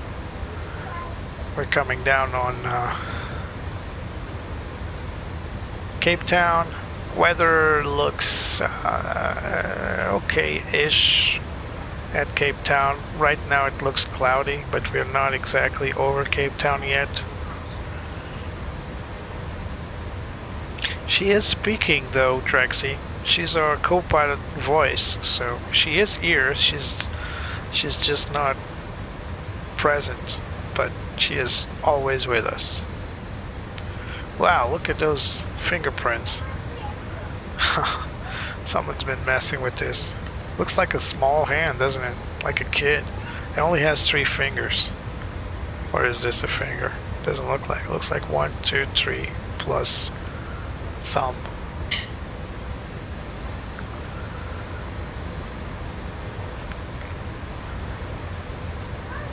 Hello, Dassault Aviation. In terms of flight dynamics and in terms of depth, I would say this is a very good aircraft. If it's better or worse than the Unibilt's 330-300s, it's hard to say really. I wouldn't say it's better or worse, either of them. This plane has... Oh, sorry, I keep opening the GSX window for some reason. Sorry about that. In terms of you know, the similarities, these are of course 340s, both of them, but this is a longer plane, so it's also a heavier plane, and you can actually feel the inertia even more than the 330-300. In terms of development, you know, Unibilt's builds the aircraft for the looks, and it looks awesome. And I really like the Unibilt's A340-300 as well. But this one is more about performance, I would say. The electronic flight bag is very, very complete. Way more than the Unibilt's.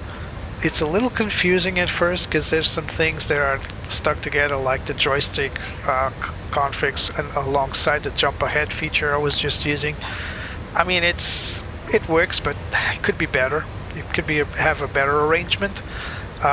This is actually based on the actual electronic flight bags that Lufthansa and a lot of other airlines use, so it's not exactly the same, but it's very similar.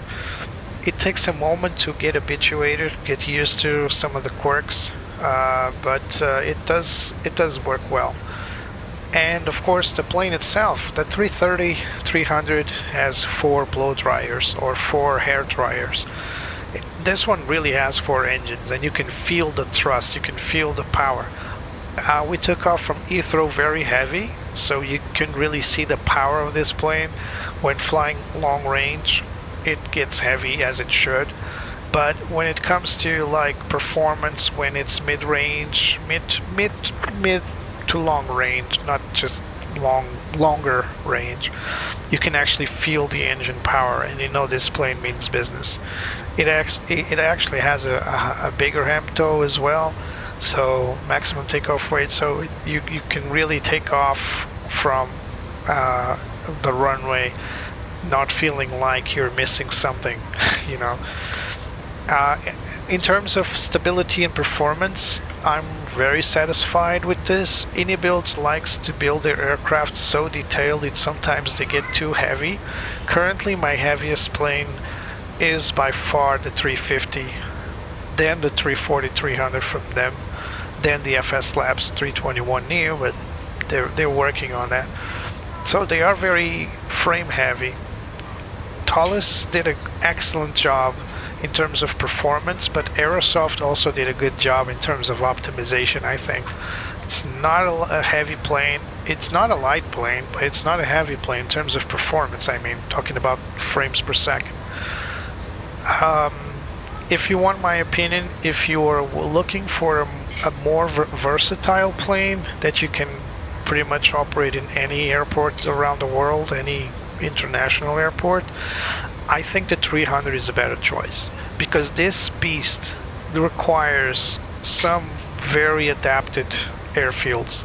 It requires adapted taxiways for its sheer size. I mean, look at this. You probably already know, but this is a big plane, all right? This is about as big as they come.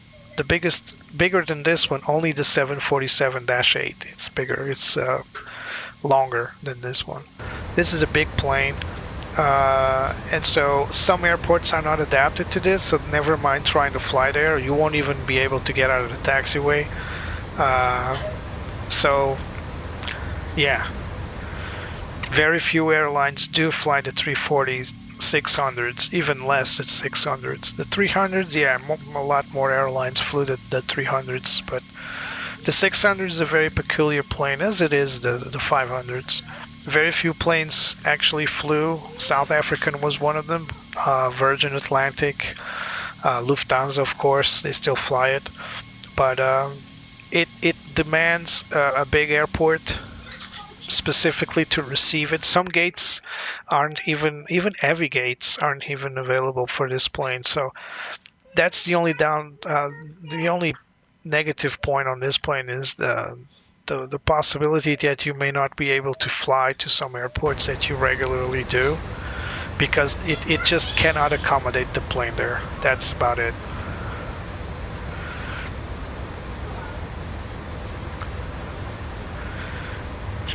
Well, it depends. So Control East, expect orders 1 Bravo, runway 19. Oh, I keep missing the right menu. So runway 19 via Erda, let's accept that. Expect orders 1 Bravo, runway 19 on Springbok 449 heavy. Alright, we got the pre-selected runway that we wanted. The only thing is, I'm not really sure about that transition point, but should be okay.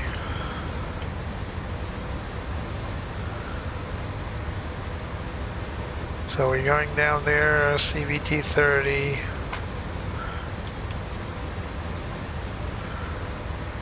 Then Airbus. Then all the way. Then we're going to have a discontinuity apparently.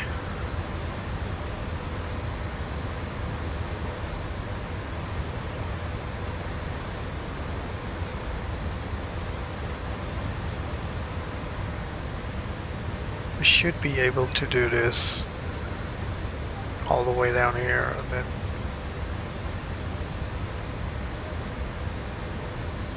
should be going direct to the airport.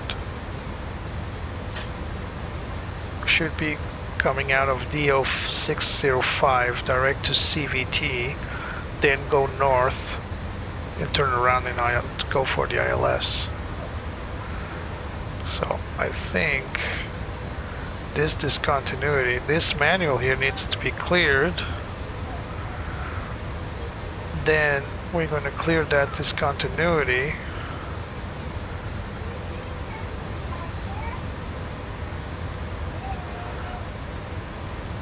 Right?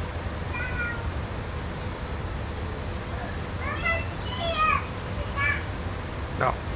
Out of DO 65K. There it is. We need to go direct to CVT. And then we will not hold on CVT.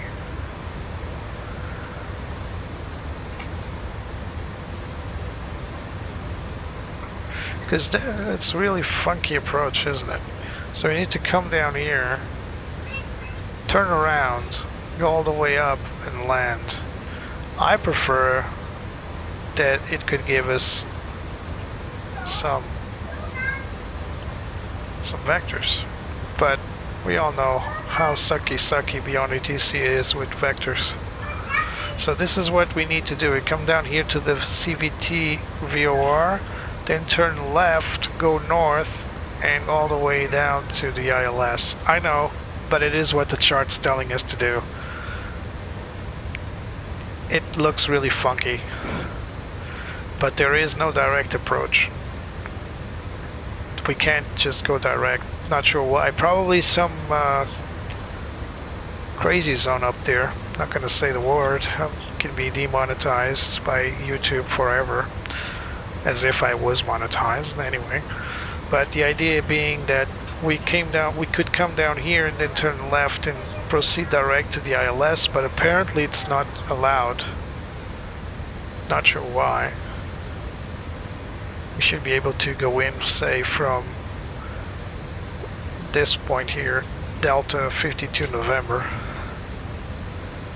and then proceed to this arc and make our approach, but apparently we cannot. So I'm going to insert this with the sure, almost certainty that we're going to get screwed with this.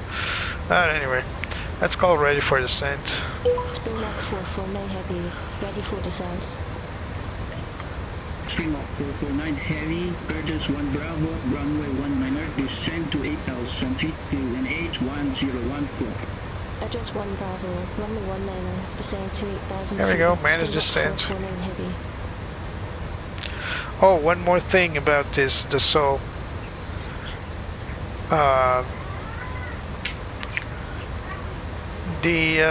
plane is a little sluggish to decelerate. So if you ever get it, remember that. When you start your descent, remember the plane is very sluggish to decelerate. Extremely sluggish to decelerate. Not sure if it's a feature on the real life plane, but yeah, it's very easy to come up high and too fast on the approach. I'm not far, no. We are going to fly into Cape Town and then come back north. So we're going to fly to the Cape Town VOR, this one right here, CTV, then turn left, heading towards north and start our approach. So it's still going to take a moment. And before you ask, no, I did not plan that. It's exactly what the chart's telling us to do. So something that we need to do. Apparently there are no direct approaches to the VOR. Sorry, there are no direct approaches to the ILS, that's what I meant.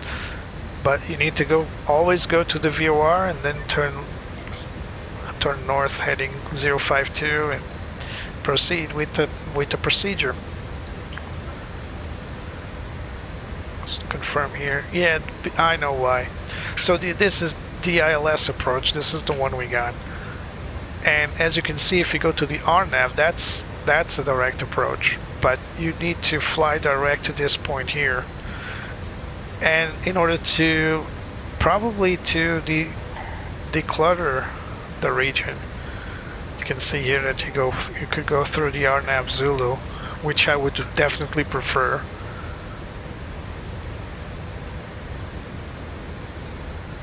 Herda 1 Bravo, stand by. Did we this the one we got? Yeah, we heard it, but it didn't tell me the ILS. Can I change that? 449 Heavy requires approach change. Stream of 449 Heavy, roger, say approach. Yeah, let's try the RNAV. Request time of Zulu runway 19, Springbok 449 Heavy. Stream of 449 Heavy, confirm your approach RNAV Zulu runway 19. Affirmative, Springbok 449 Heavy. Stream of 449 Heavy, QNH1014, expect radar vectors for RNAV Zulu runway 19. QNH1014, expect radar vectors for RNAV Zulu runway 19. Wait a minute, why am I not allowed? Don't do this to me. So RNAV 19 Zulu, nice. Much better. No VS. or maybe Auckland. Let's go for via Auckland. Alright. Alright, now we're cooking. So we are being given the vectors for the RNAV, which I do prefer than the ILS. The ILS was too funky. If we can request it, then let's do it. It's just like in Madeira. You can go for the RNAV approach, which is much more linear, or you can try the visual, and it's never the same because of the winds, so you might as well try the RNAV. I mean, it's a few more steps to perform, but it's no big deal. See, direct approach almost. We will need vectors though.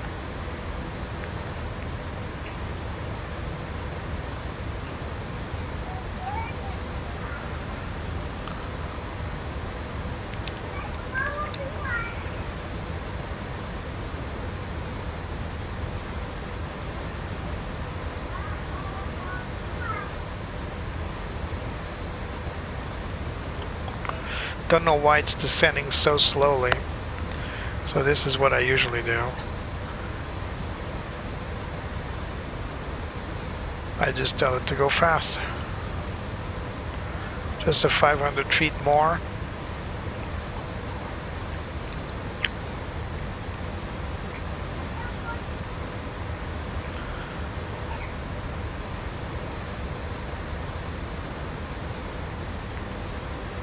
Sorry, Drexy.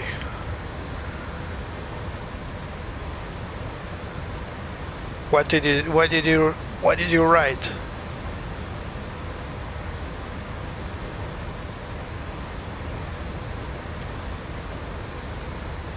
Well, Drexy, here's the thing. I already removed so many things from the bot, like emojis and all that, because people, every time people posted more than one emoji, it will just go crazy. If I remove every single thing, I don't know what you wrote, but I sometimes get people here that just write random letters and numbers, and I just need a way to remove them entirely. The A340-300 is slow at ascending, so climbing. Because it's underpowered, the 300, the A340-300. The 600 is not so underpowered, but it's very heavy because it's so big. So they are always going to be underpowered climbing, both of them, in their own way. But when it comes to deceleration, for some reason the 600 it's much slower to react on the descent. So you just saw me, I needed to accelerate the descent rate because it was just awfully slow, and we may go into the foreseeable danger of being too high and too fast.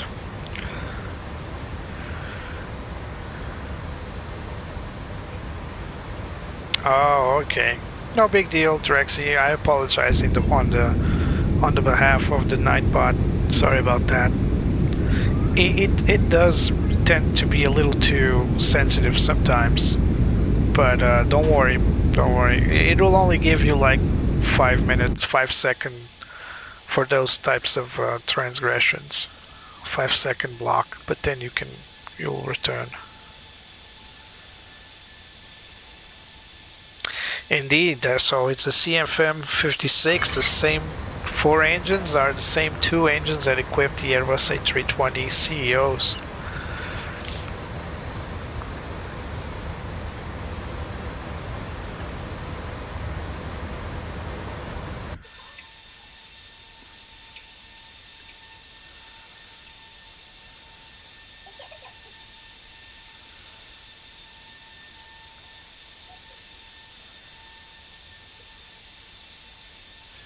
Thanks for Nam-Chen.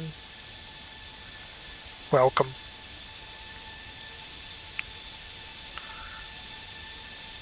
You can see the sun go through the windows here on the wing. It's a pretty unique moment.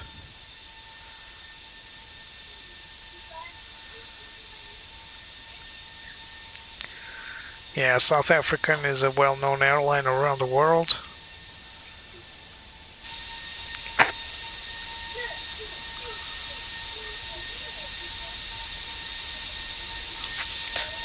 I'm not sure, Drexy. I think the airline still exists, but I don't know what happened recently. I couldn't find any flights currently flying from them. I'm not sure why. So I would say it does exist, but not like in the same capacity as it was before. Oh, then Foo, you're the authority here. Do they still fly to London, for example? Because I was trying to find flights out of Cape Town to London, and I only saw British Airways and Virgin Atlantic doing those flights. Then I tried Johannesburg, and the same. I didn't see any South African Airways flight to London.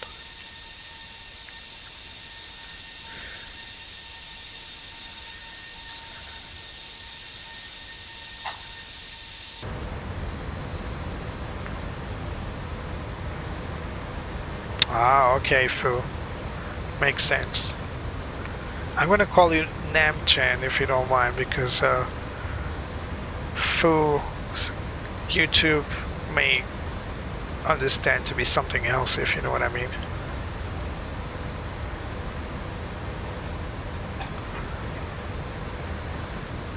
Alright, we're still going way below the performance circle, but this is what we want in order to descend at a steady pace instead of doing these weird step descents that sometimes the automated systems do. We will of course need to comply with the constraints that's going to happen at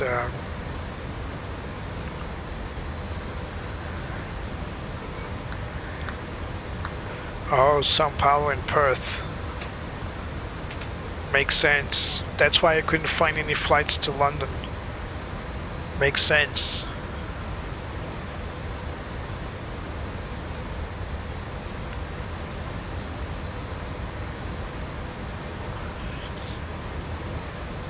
I used to have a friend that lived in Cape Town as well. He had a bakery there. Then he came back to Portugal. He just stood there most of his life, but he decided to give up and came back. I also knew a couple that lived in Johannesburg. Unfortunately, their experience wasn't the best, and they also returned to Portugal. But I believe Johannesburg is a different reasons.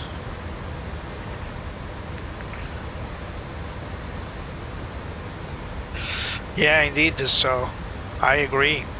They tend to go overboard with the details. I mean, it's good if you have a high-end machine, but not everybody has a high-end machine. And what happens most of the times is that you need to reduce the quality in order to be able to even fly. And any builds, the 350, the 340, I don't have the 300, are definitely my heaviest planes. I will show you.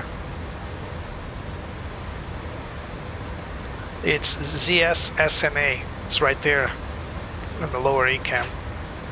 Or we can go outside, I can show you. So, Zulu Sierra, Sierra November Alpha. Right there.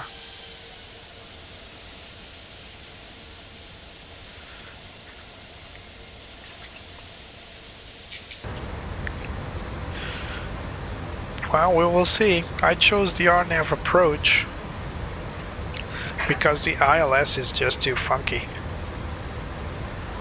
I like a challenge, but I think this plane was not designed for that kind of turning.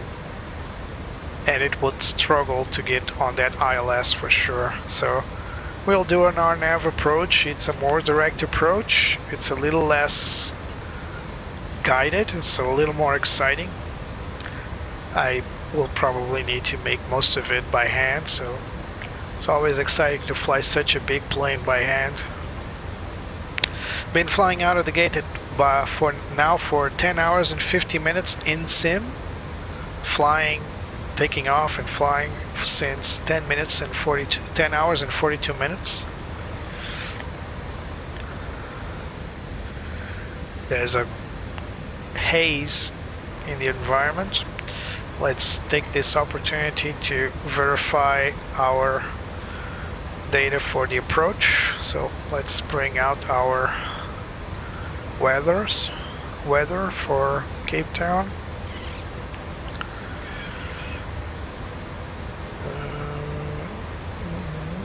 There it is, Cape Town. So same METAR wasn't updated, at least not yet. It's hourly, so we should already have a new METAR. Let's see, can we request it?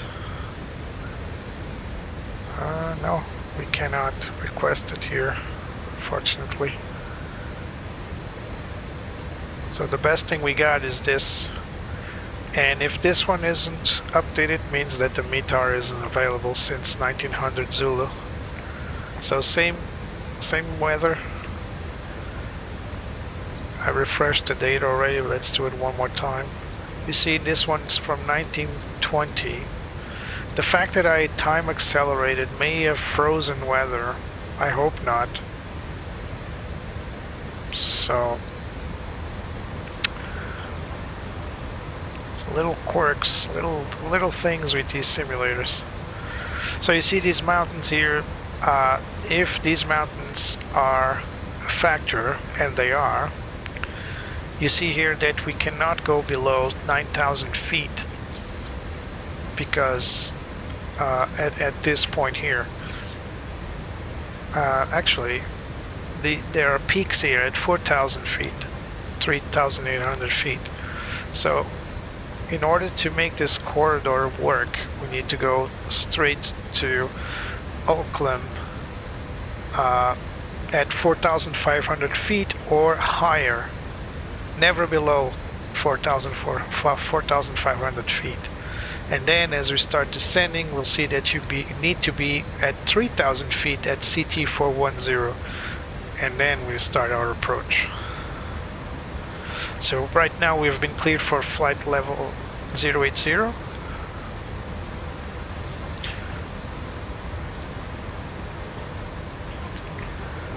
And we're expecting vectors for the RNAV for runway 019er.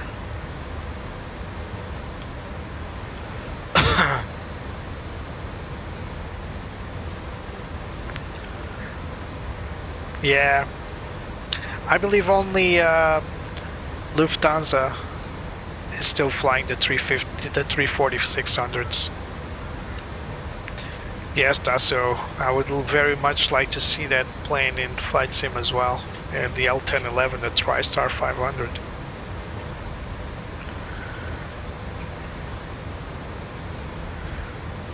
No, I mean the 340-600s, Trexie. Thank you, Namchen.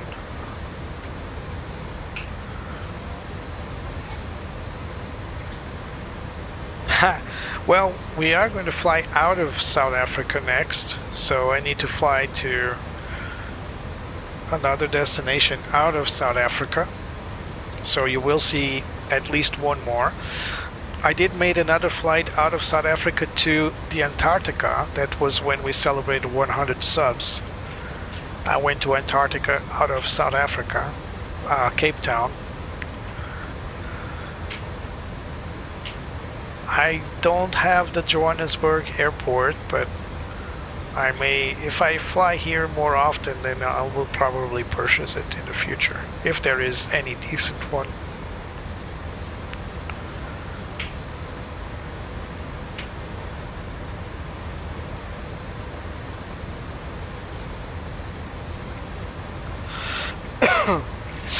Drexy, that's open to discussion.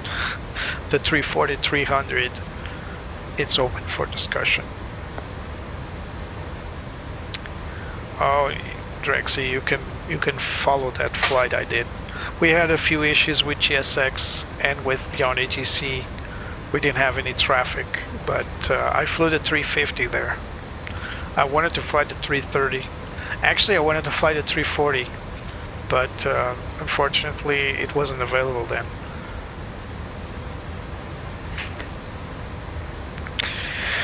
Namchen, I'm not sure. I need to find a destination that is close enough to fly with either a mid-range plane, the Airbus A320, A321, that range, or if I need to go further, it needs to be one of two planes, the 321neo from FS Labs or this one. The reason is that only these two planes have the jump ahead feature that allows us to jump to farther waypoints. So this flight right here was supposed to last for almost 11 hours or more than 11 hours if I did it in real time. Time control east, link 641, good morning, out of flight level 140 for flight level 170, direct codes. Link 641, So, control east, good morning, radar contact. Yeah, see you, Dasso. Level 350. Climb to flight level 350, link 641. It's not Namchen, and that's the reason why the 340 has been replaced by the 330. The 330 and the 777 and the other jets, but the 330 was actually the downfall of the 340, really. 777 was the beginning of, well, I would say the 757, 767 was the beginning of the wide body, the 767, the wide body twin engine, and then the 777 came in and just signaled the death of all 4-engine aircraft. And for Airbus, it was a 330, still a case of success. I mean, it's still the same air cell, still the same fuselage as the A300, it just stretched beyond limit, and two excellent engines in them.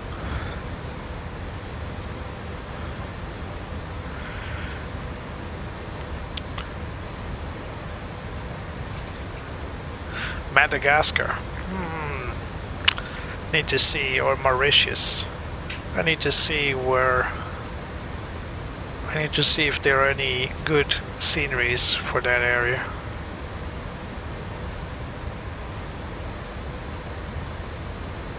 Or maybe there's a surprise. Who knows? Maybe I can pick a surprise flight out of Cape Town. I can't really say much, but there may be a surprise coming out of Cape Town. Maybe something I never flew before. Yeah, the 340 was kind of a bust, but Airbus did learn a lot. The 340 came in that time when the 300, the A300 and the 310 was a great success for Airbus, especially the 300. And they wanted to build bigger and better. And what was bigger and better than Airbus back then? The Boeing 747, and I think that's what they were aiming at, the 747 type of aircraft. And unfortunately for them, twin engine efficiency came about, ETOPS came about, so the necessity to have 4 engines was no longer there. Descent checklist, MCD landing performance has been reviewed. TCAS set to be low. My bad, forgot about this. Done. Approach briefing. Betsy's not here today. NTIs, we saw temperature was 19er. No need. EFI set to constraints set. Seatbelt signs are up. And descent checklist above the line complete.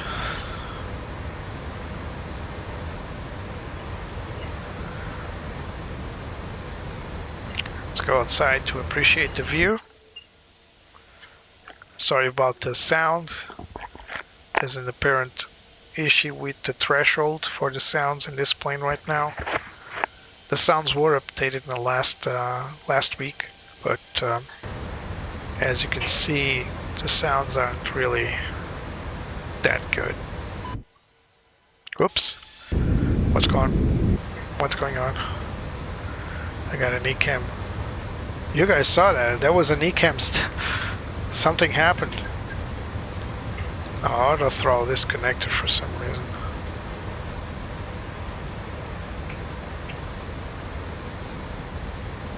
Alright, let's go back to manage because it's not enjoying that 1,500 descent rate. It apparently just went crazy. Namchan, probably tomorrow or Tuesday.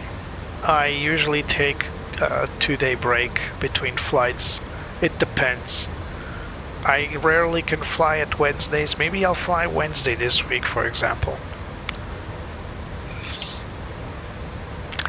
I've been streaming for a long time, but seriously, I would say since about less than a year, so since September, November last year, that's when I started doing this for on a regular basis. Yeah, my flights usually last about 2 hours, maybe a bit more, depends. When there's a presentation, like a new aircraft or a new airport, I tend to spend a little time with either. So last time we did a flight out of Stuttgart, landing in Stuttgart and then out of Stuttgart. I took some time to look into the airport because it was really interesting to see how great the airport is. Look at that, what a view, man. Look at that. Namchan, you got a beautiful country, man. Look at that. It's amazing.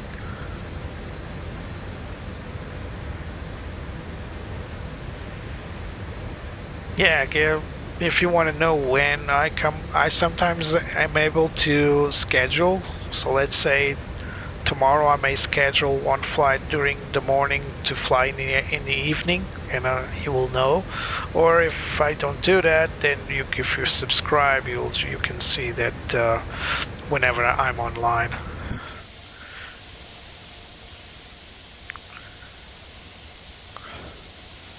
Look at that. It's like a poster card for visiting South Africa. Look at that.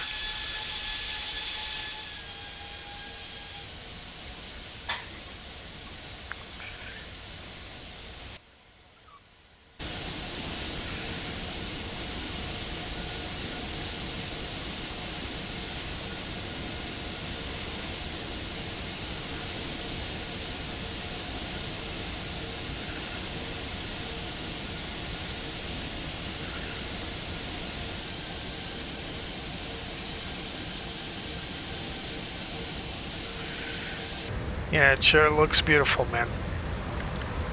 I hope you guys enjoy your own country. That cannot be said for every country out there.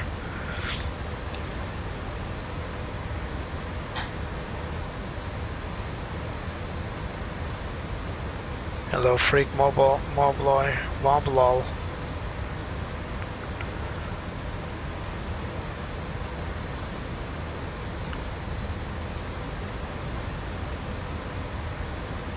How many subs? I don't know, man.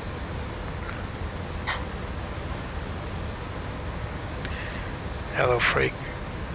Friend of Drexy.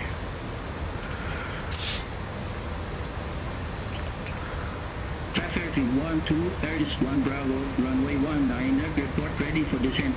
Airbus 1 Bravo, runway 19 ready for descent, Safra 312.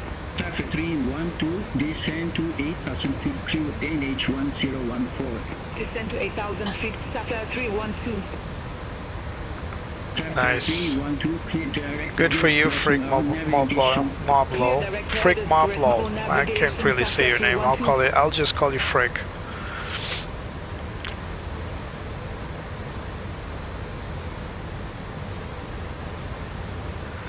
Bye, Namchen. Appreciate it.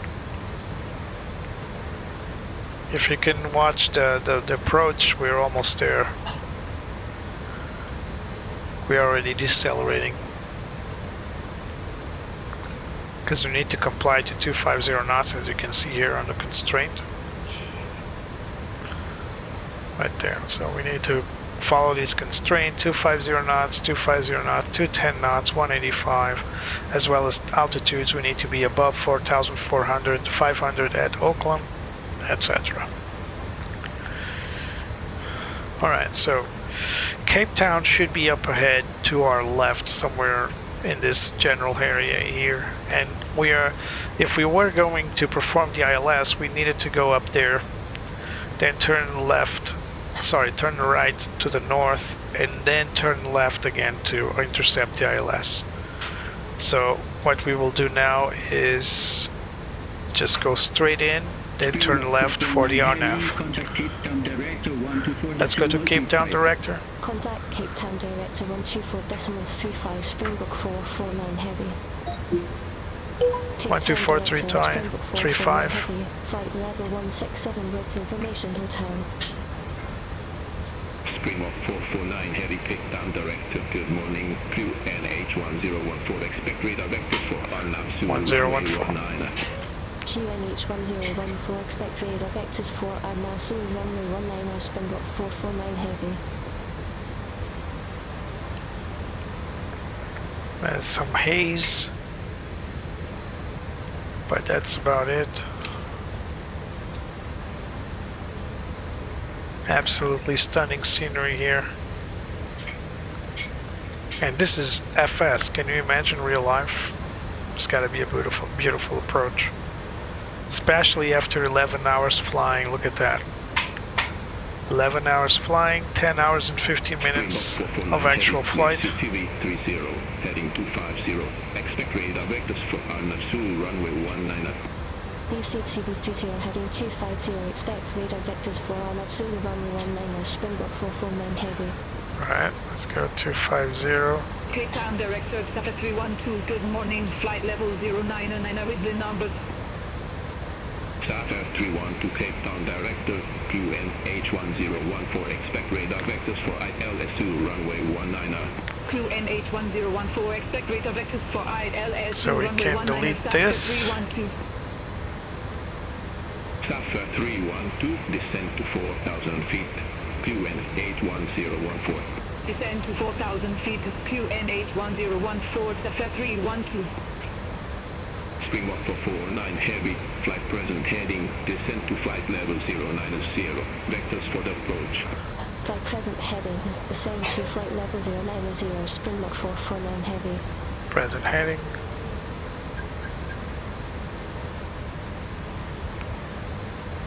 So we're probably just going to be straight to Auckland. We just need to descend a little faster than this.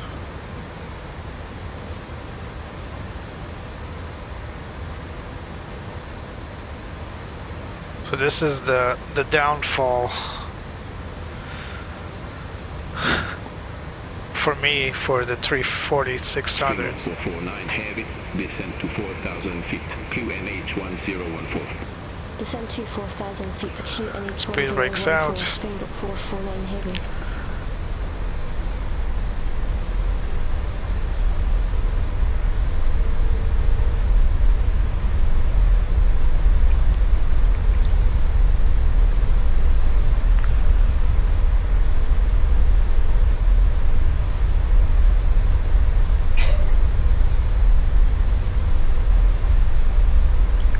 Very sluggish to descend.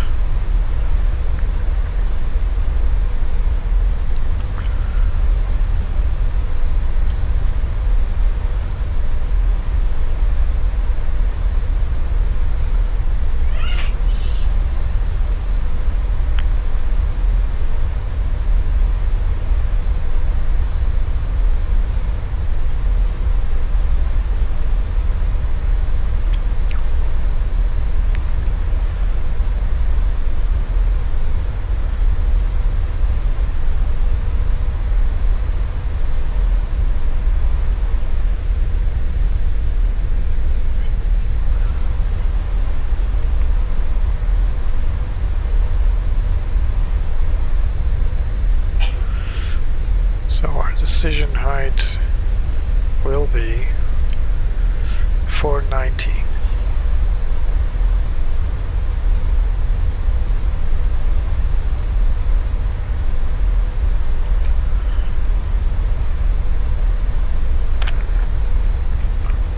Because it's a different approach.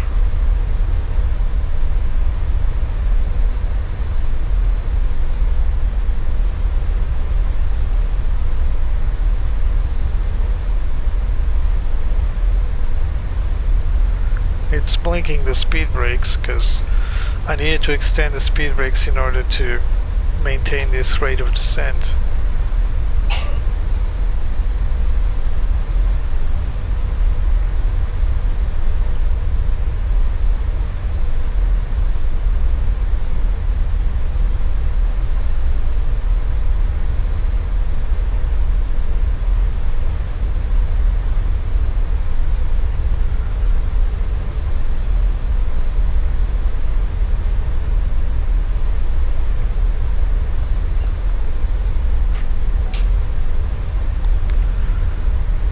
So we are going to skip Oakland apparently.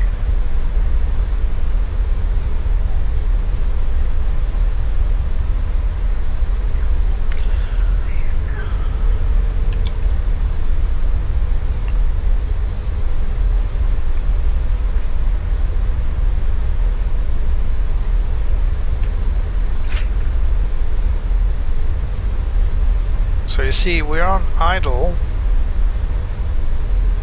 at 2,500 feet, and I still need to deploy the speed brakes because the plane will just go crazy accelerating.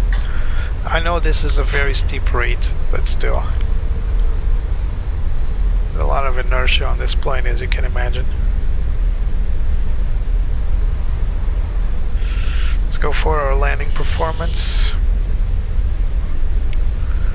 So we're expecting runway 19er. Let's land at config flaps 3, air conditioning on, brake mode, I don't know, maybe set to reverse on. Let's compute this. Alright, so let's try brake low, see if, yeah, we can still be on a safe margin. So the VAP is 154, so let's go for our speed brake to set to low. This is just for takeoff. Keep pressing that button like I do on the 320.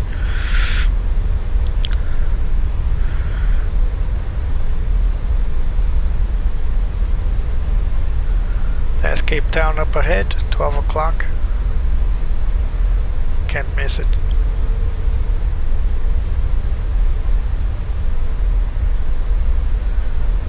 Passing 10,000 feet, external lights on.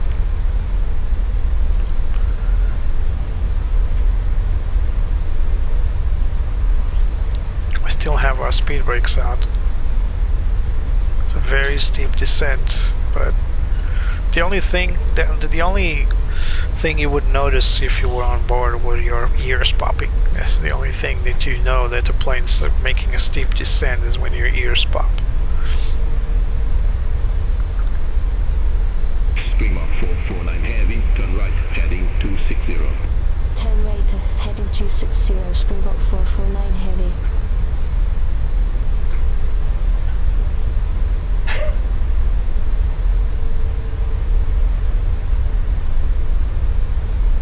Let's turn on our landing system for the final stretch.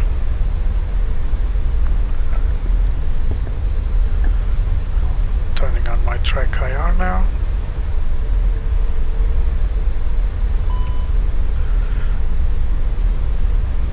Speed brakes in.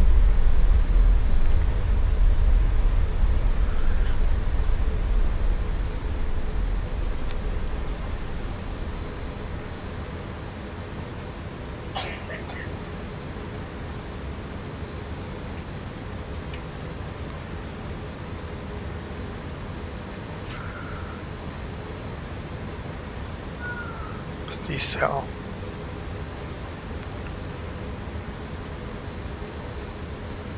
Need the speed brakes again. Streamer 449 heavy, turn right, heading 270. 270, Springbok 449 Heavy. Springbok 449 Heavy, 4 miles from CT412, flight present heading, maintain 3,000 feet until established on the final approach course. Clear down Navsu, runway 19.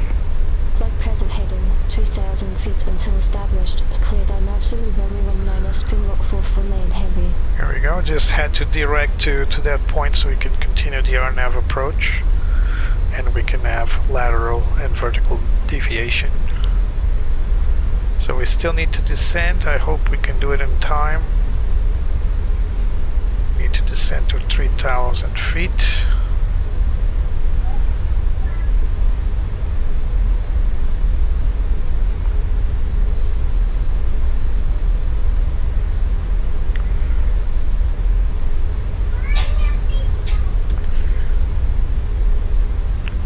To be honest, I don't think we'll make it, but we'll try. We got vertical deviation popping in.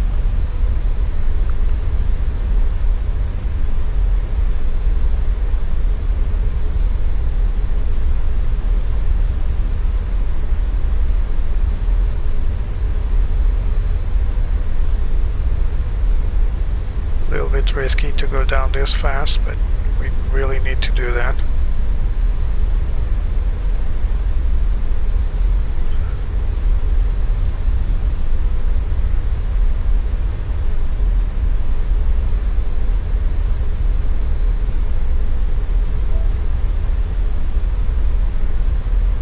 We're accelerating.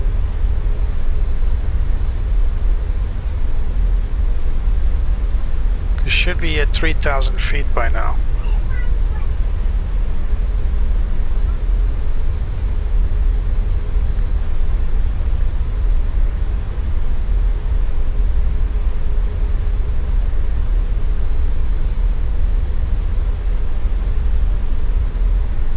Springbok 449 Heavy, contact takedown tower 118.1.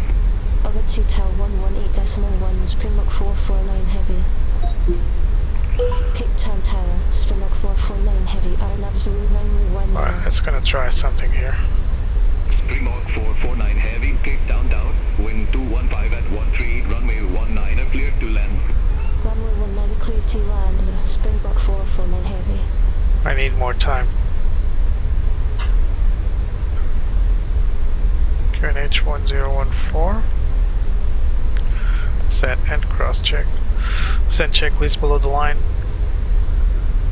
Better reference set, standard out of standard 1014 and set and cross check. Seatbelt signs are on, landing lights are on, wing lights are on, descent checklist complete.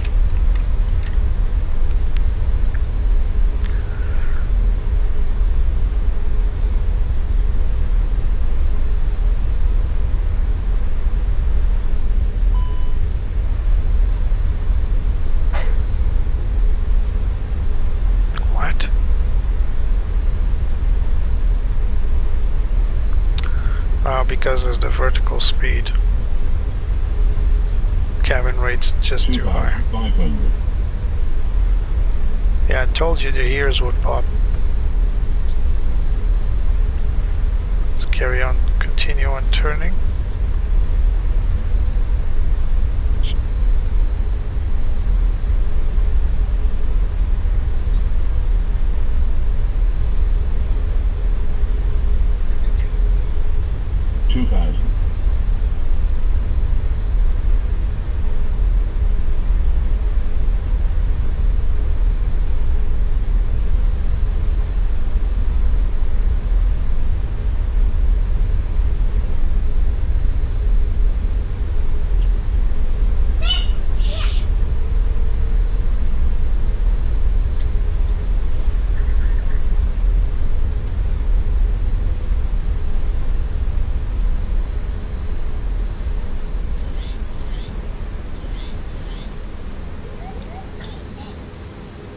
Yeah, the terrain warning here because of this hill.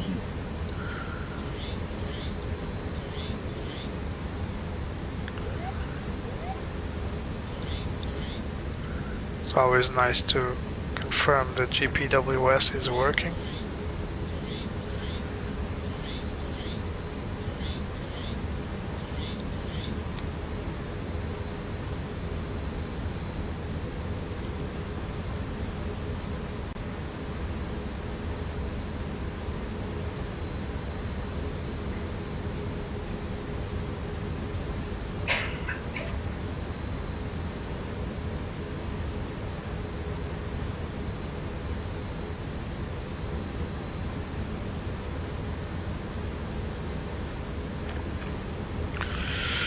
Alright, landing checklist.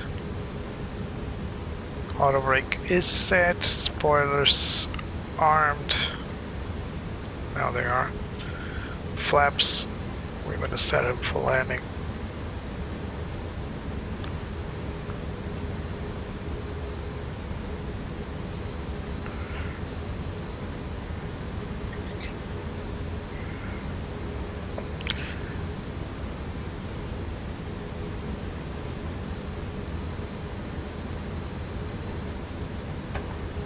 Autopilot off.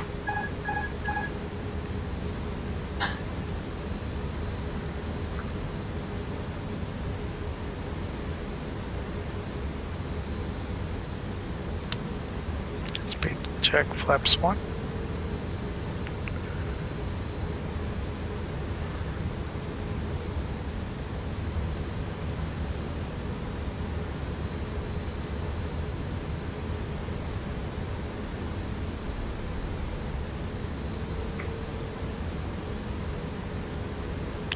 Gear down.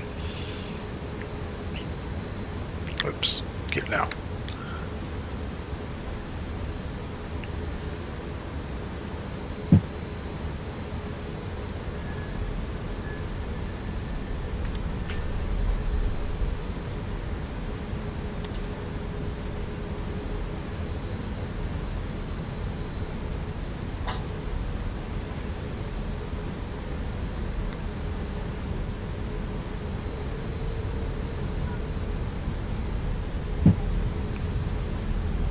Gear down, triggering.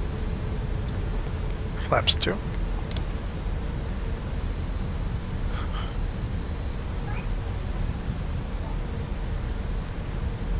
think I overshot it a little bit. Nothing too much.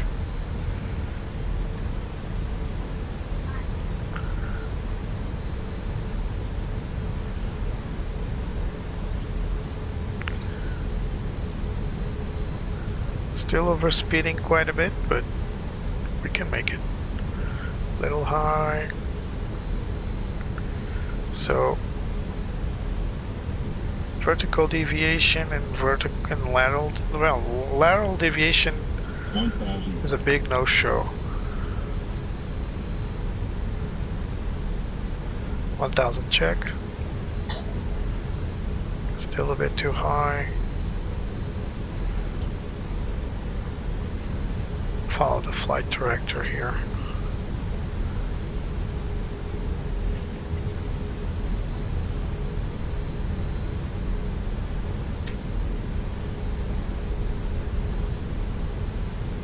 Still high.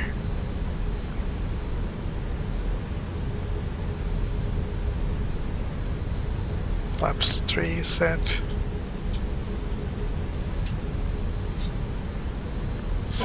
Sync rate check. 100 above. 400.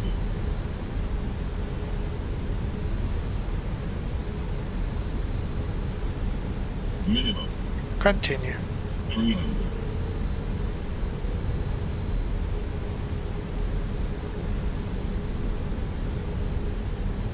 200.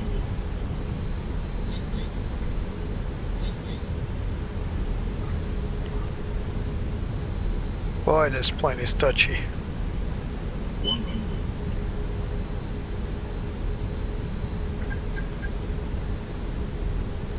50. 40. 30. 20. Retard. 10. 5. Whoa.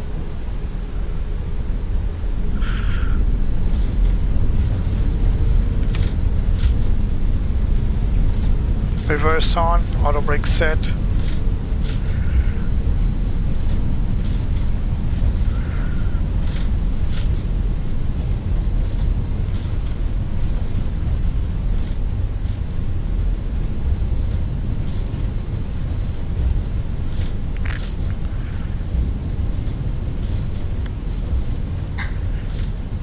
$100.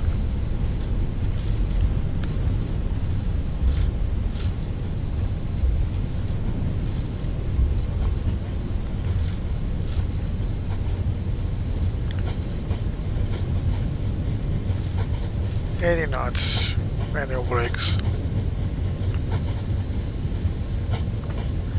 Reverse off. Springmark 449 Heavy, is it next available taxiway?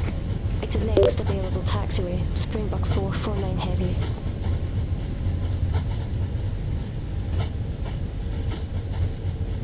Alright.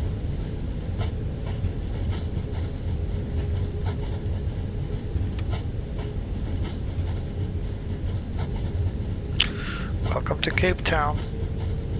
I sincerely hope there's a runway, a taxiway on the end of the runway.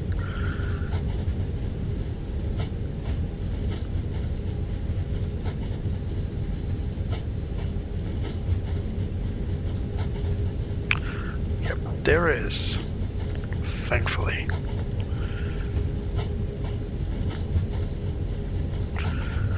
Let's start our APU. Speed brakes off. Flaps up.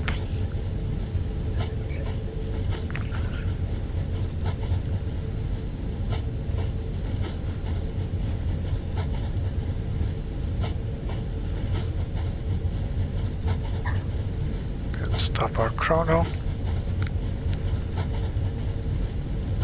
That's slipping to the side when we landed. That's the same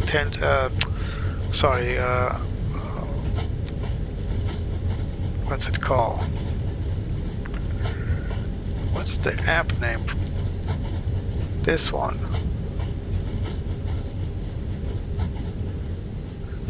It's this app I got for the cameras that does this vibration and all that.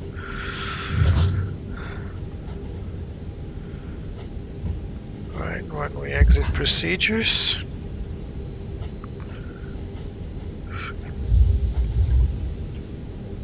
Springbok 449 Heavy, contact ground 121.9er. Ground 121.9er, Springbok 449 Heavy.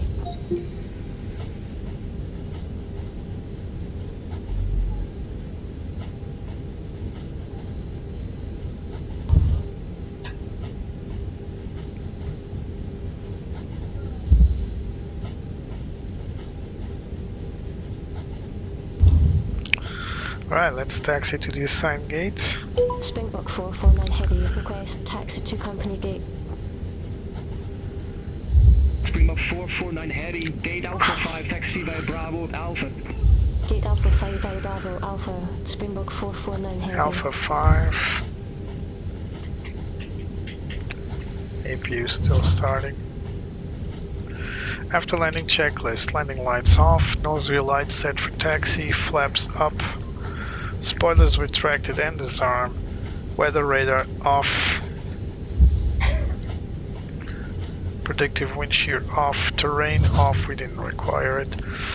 APU is on. Wing anti-ice and engine anti-ice not required. APU bleed is on. After landing checklist complete.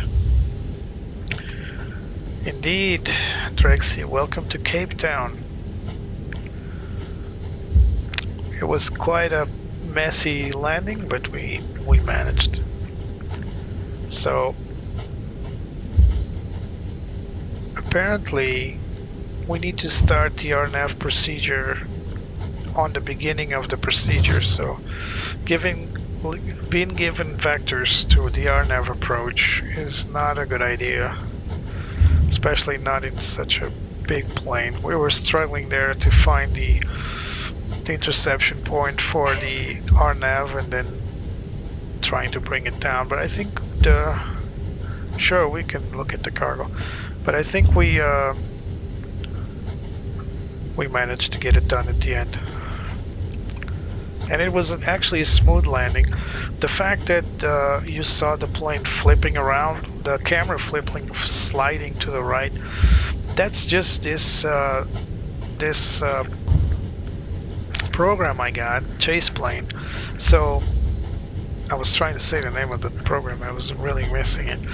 So Chase Plane enables you to set up some cameras, but I don't know why it's vibrating so much. You can see that it's vibrating, and when you touch down, you always get that weird side slip that shouldn't happen really, because it's not natural.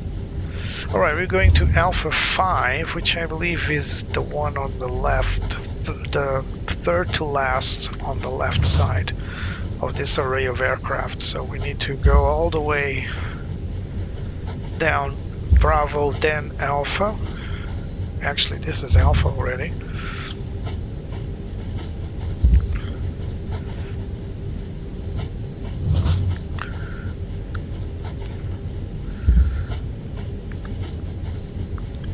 Bid Air Cargo, Airlink, South African, Fly SA Sapphire, is that how you call that airline? Fly Sapphire. I know Airlink,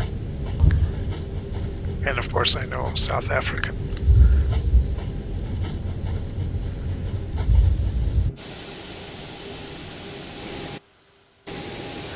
Let's do this. So you see the Emirates aircraft down there? I believe it's a 777. That's where we're heading.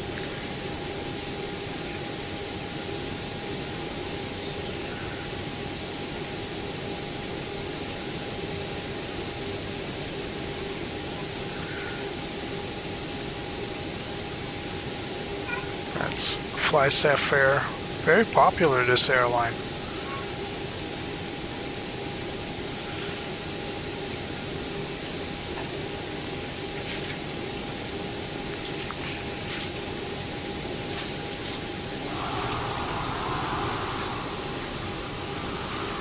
Alright, we're going to be parked right next to that Air India, I believe, airplane. It's Alpha 7, yep. So let's call GSX and tell it that we're going to Alpha 5. I think it already knows. Alpha 6. Link 621 Delta, contact Cape Town Tower 118.1. Contact Tower 118.1, Link 621 Delta. Bye-bye. Alright, there we go, Alpha 5. Air Mauritius. Air Mauritius. Here we go, guys. Turning in. Let's close this window, we no longer need it. Big plane. Big turn.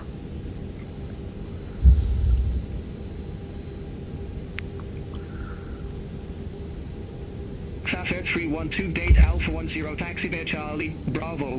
Date Alpha 10 via Charlie, Bravo, Safar 312.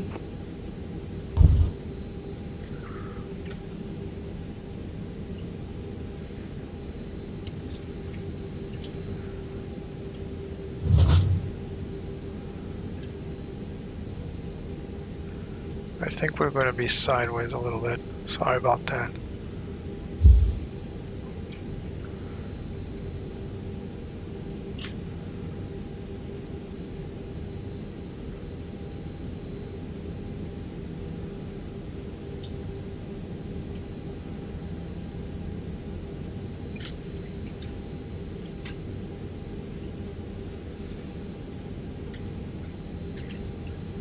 Stop. Parking brake set. Okay.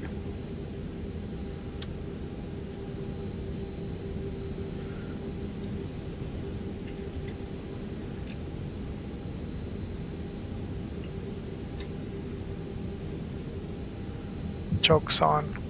A bit askew. Thank you, GSX. I knew that. Alright, everything's fine and dandy. Let's turn off the engines. 3, 4.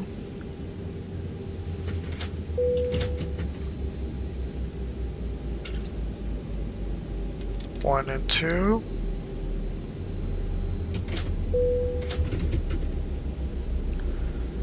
External power is on.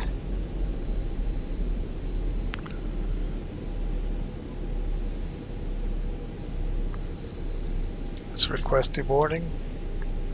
Deboarding requested. Alright. APU bleed off. APU master switch off. Parking brake is set. Nav 8 set to off.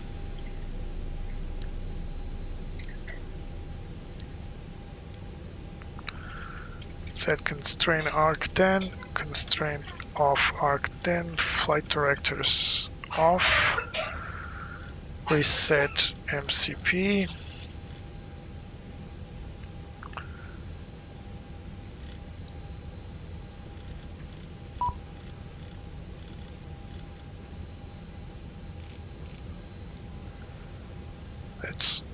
The doors should be open, right?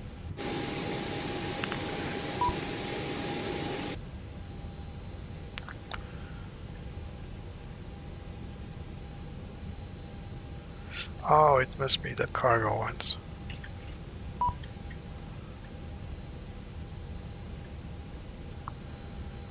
Is it connecting to L1? Alright.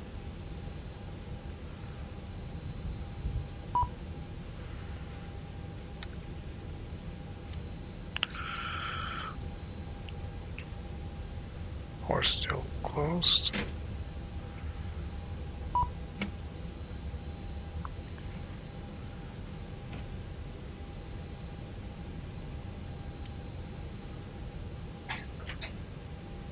All right. Well, open aft.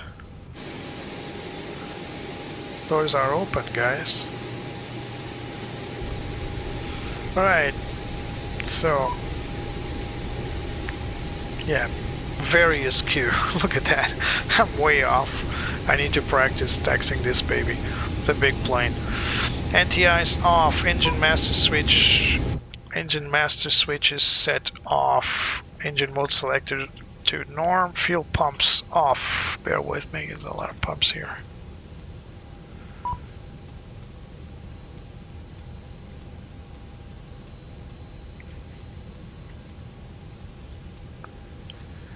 Fuel pumps off, beacon set to off, wing lights off. All these should have been off. Alright, looks like we're good. Transponder set off. TARA should have been in standby. Cockpit door is open. Alright, parking checklist complete. So GSX is having trouble opening door 2L. So we'll just open it for him. This should be automatic though. Alright, so let's go down there because our friend Rexy wanted to see the yeah, 2L is open, guys. Don't know what you want there. Wanted to see the cargo being unloaded. Welcome to Cape Town. Quite a flight this was, I believe. The landing was tricky, I would say that. Hello Richard, welcome.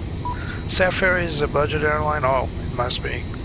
Hello Richard, nice to see you. You came just when we were finishing, but you came. That's what matters. Yeah. This was a South African A340-600 out of Heathrow. It was quite the flight, a bit scary on the landing. We had to, I mean, this plane, it struggles to descend. It really does. It's part of its quirks and features, I believe. And yeah, it's a case study for everybody. If you're coming down with this plane from a very high flight level, like I was, 360, it's not that high, but from a high flight level, always plan ahead. So always try to descend faster than what you would expect, say, an A340-300, because this plane has a lot of inertia, and the wingspan, I mean, it's a big aircraft, and so it tends to be a little sluggish descending. It tends to take a little longer than expected to reach a certain altitude when descending. Always remember that. and always anticipate that. Make sure that you can descend faster than what you usually do, say on an A340, 300, or even a 350, or a smaller size Airbus. So if that approach that we were doing was to be done on a 320, for example, that would be perfectly achievable, but not this plane. We really need to anticipate the descent rates and all that. And nice, JFK. Good luck with JFK, because it's a very busy airport, AMC. Yeah, the scenery is great. I mean, this scenery is absolutely top notch. I really advise you guys to fly here often to Cape Town. Never mind the fact my plane is all parked askew. Never mind the jetway is connected to the wrong door. This is an FS 2024 quirk. Even though this plane preferred exit is L2, it constantly keeps loading and unloading passengers to L1 for some reason. Even though I changed that more than once, but still does that. So next flight will be out of Cape Town. We will see where we will go next. I'm thinking about somewhere in Africa, so out of South Africa to another African country, or maybe there's a little surprise. We don't know. We have to wait. You guys will have to wait and see. So yeah,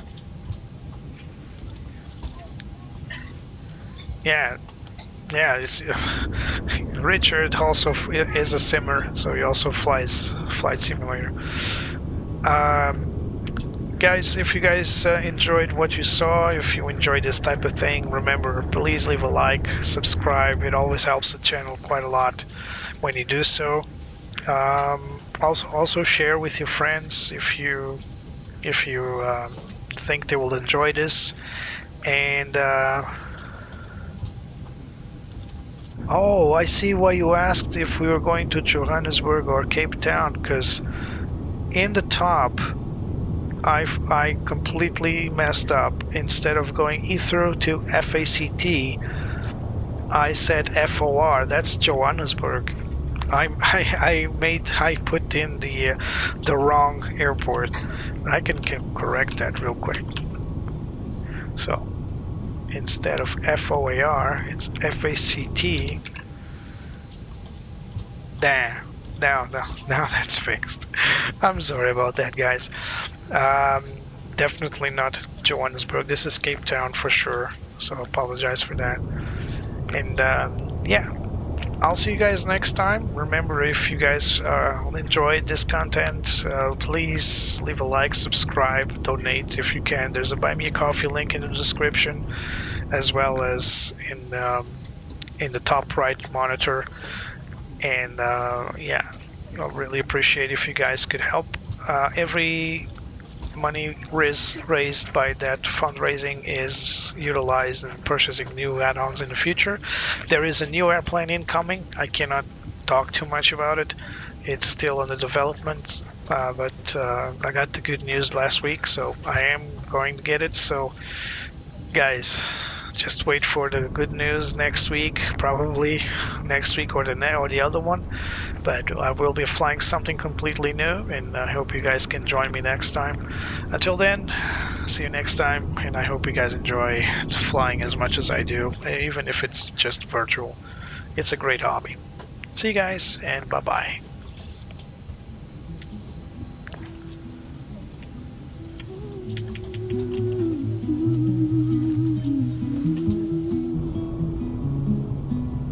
Thank you, Trexie. Thank you, Richard. Thank you, Andrew. And everybody else has been around. Thank you, guys. Appreciate your company. Not the 757. Not the 757. That's as much as I can say for now. The wind, it sings a melody, guiding where I long to be. I'll spread my wings and chase the sun. No limits when the dream's begun. The world below fades out of sight as I soar into the light.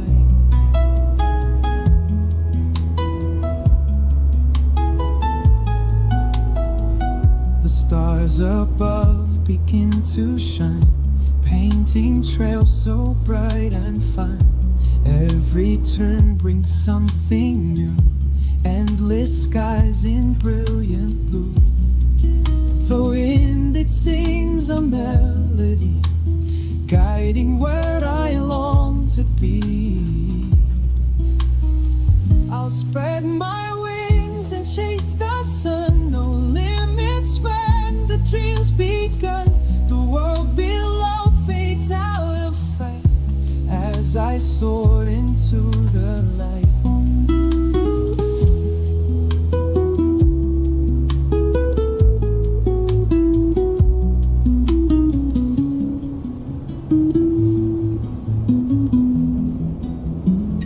I'll spread my wings and chase the sun, no limits when the drums begun.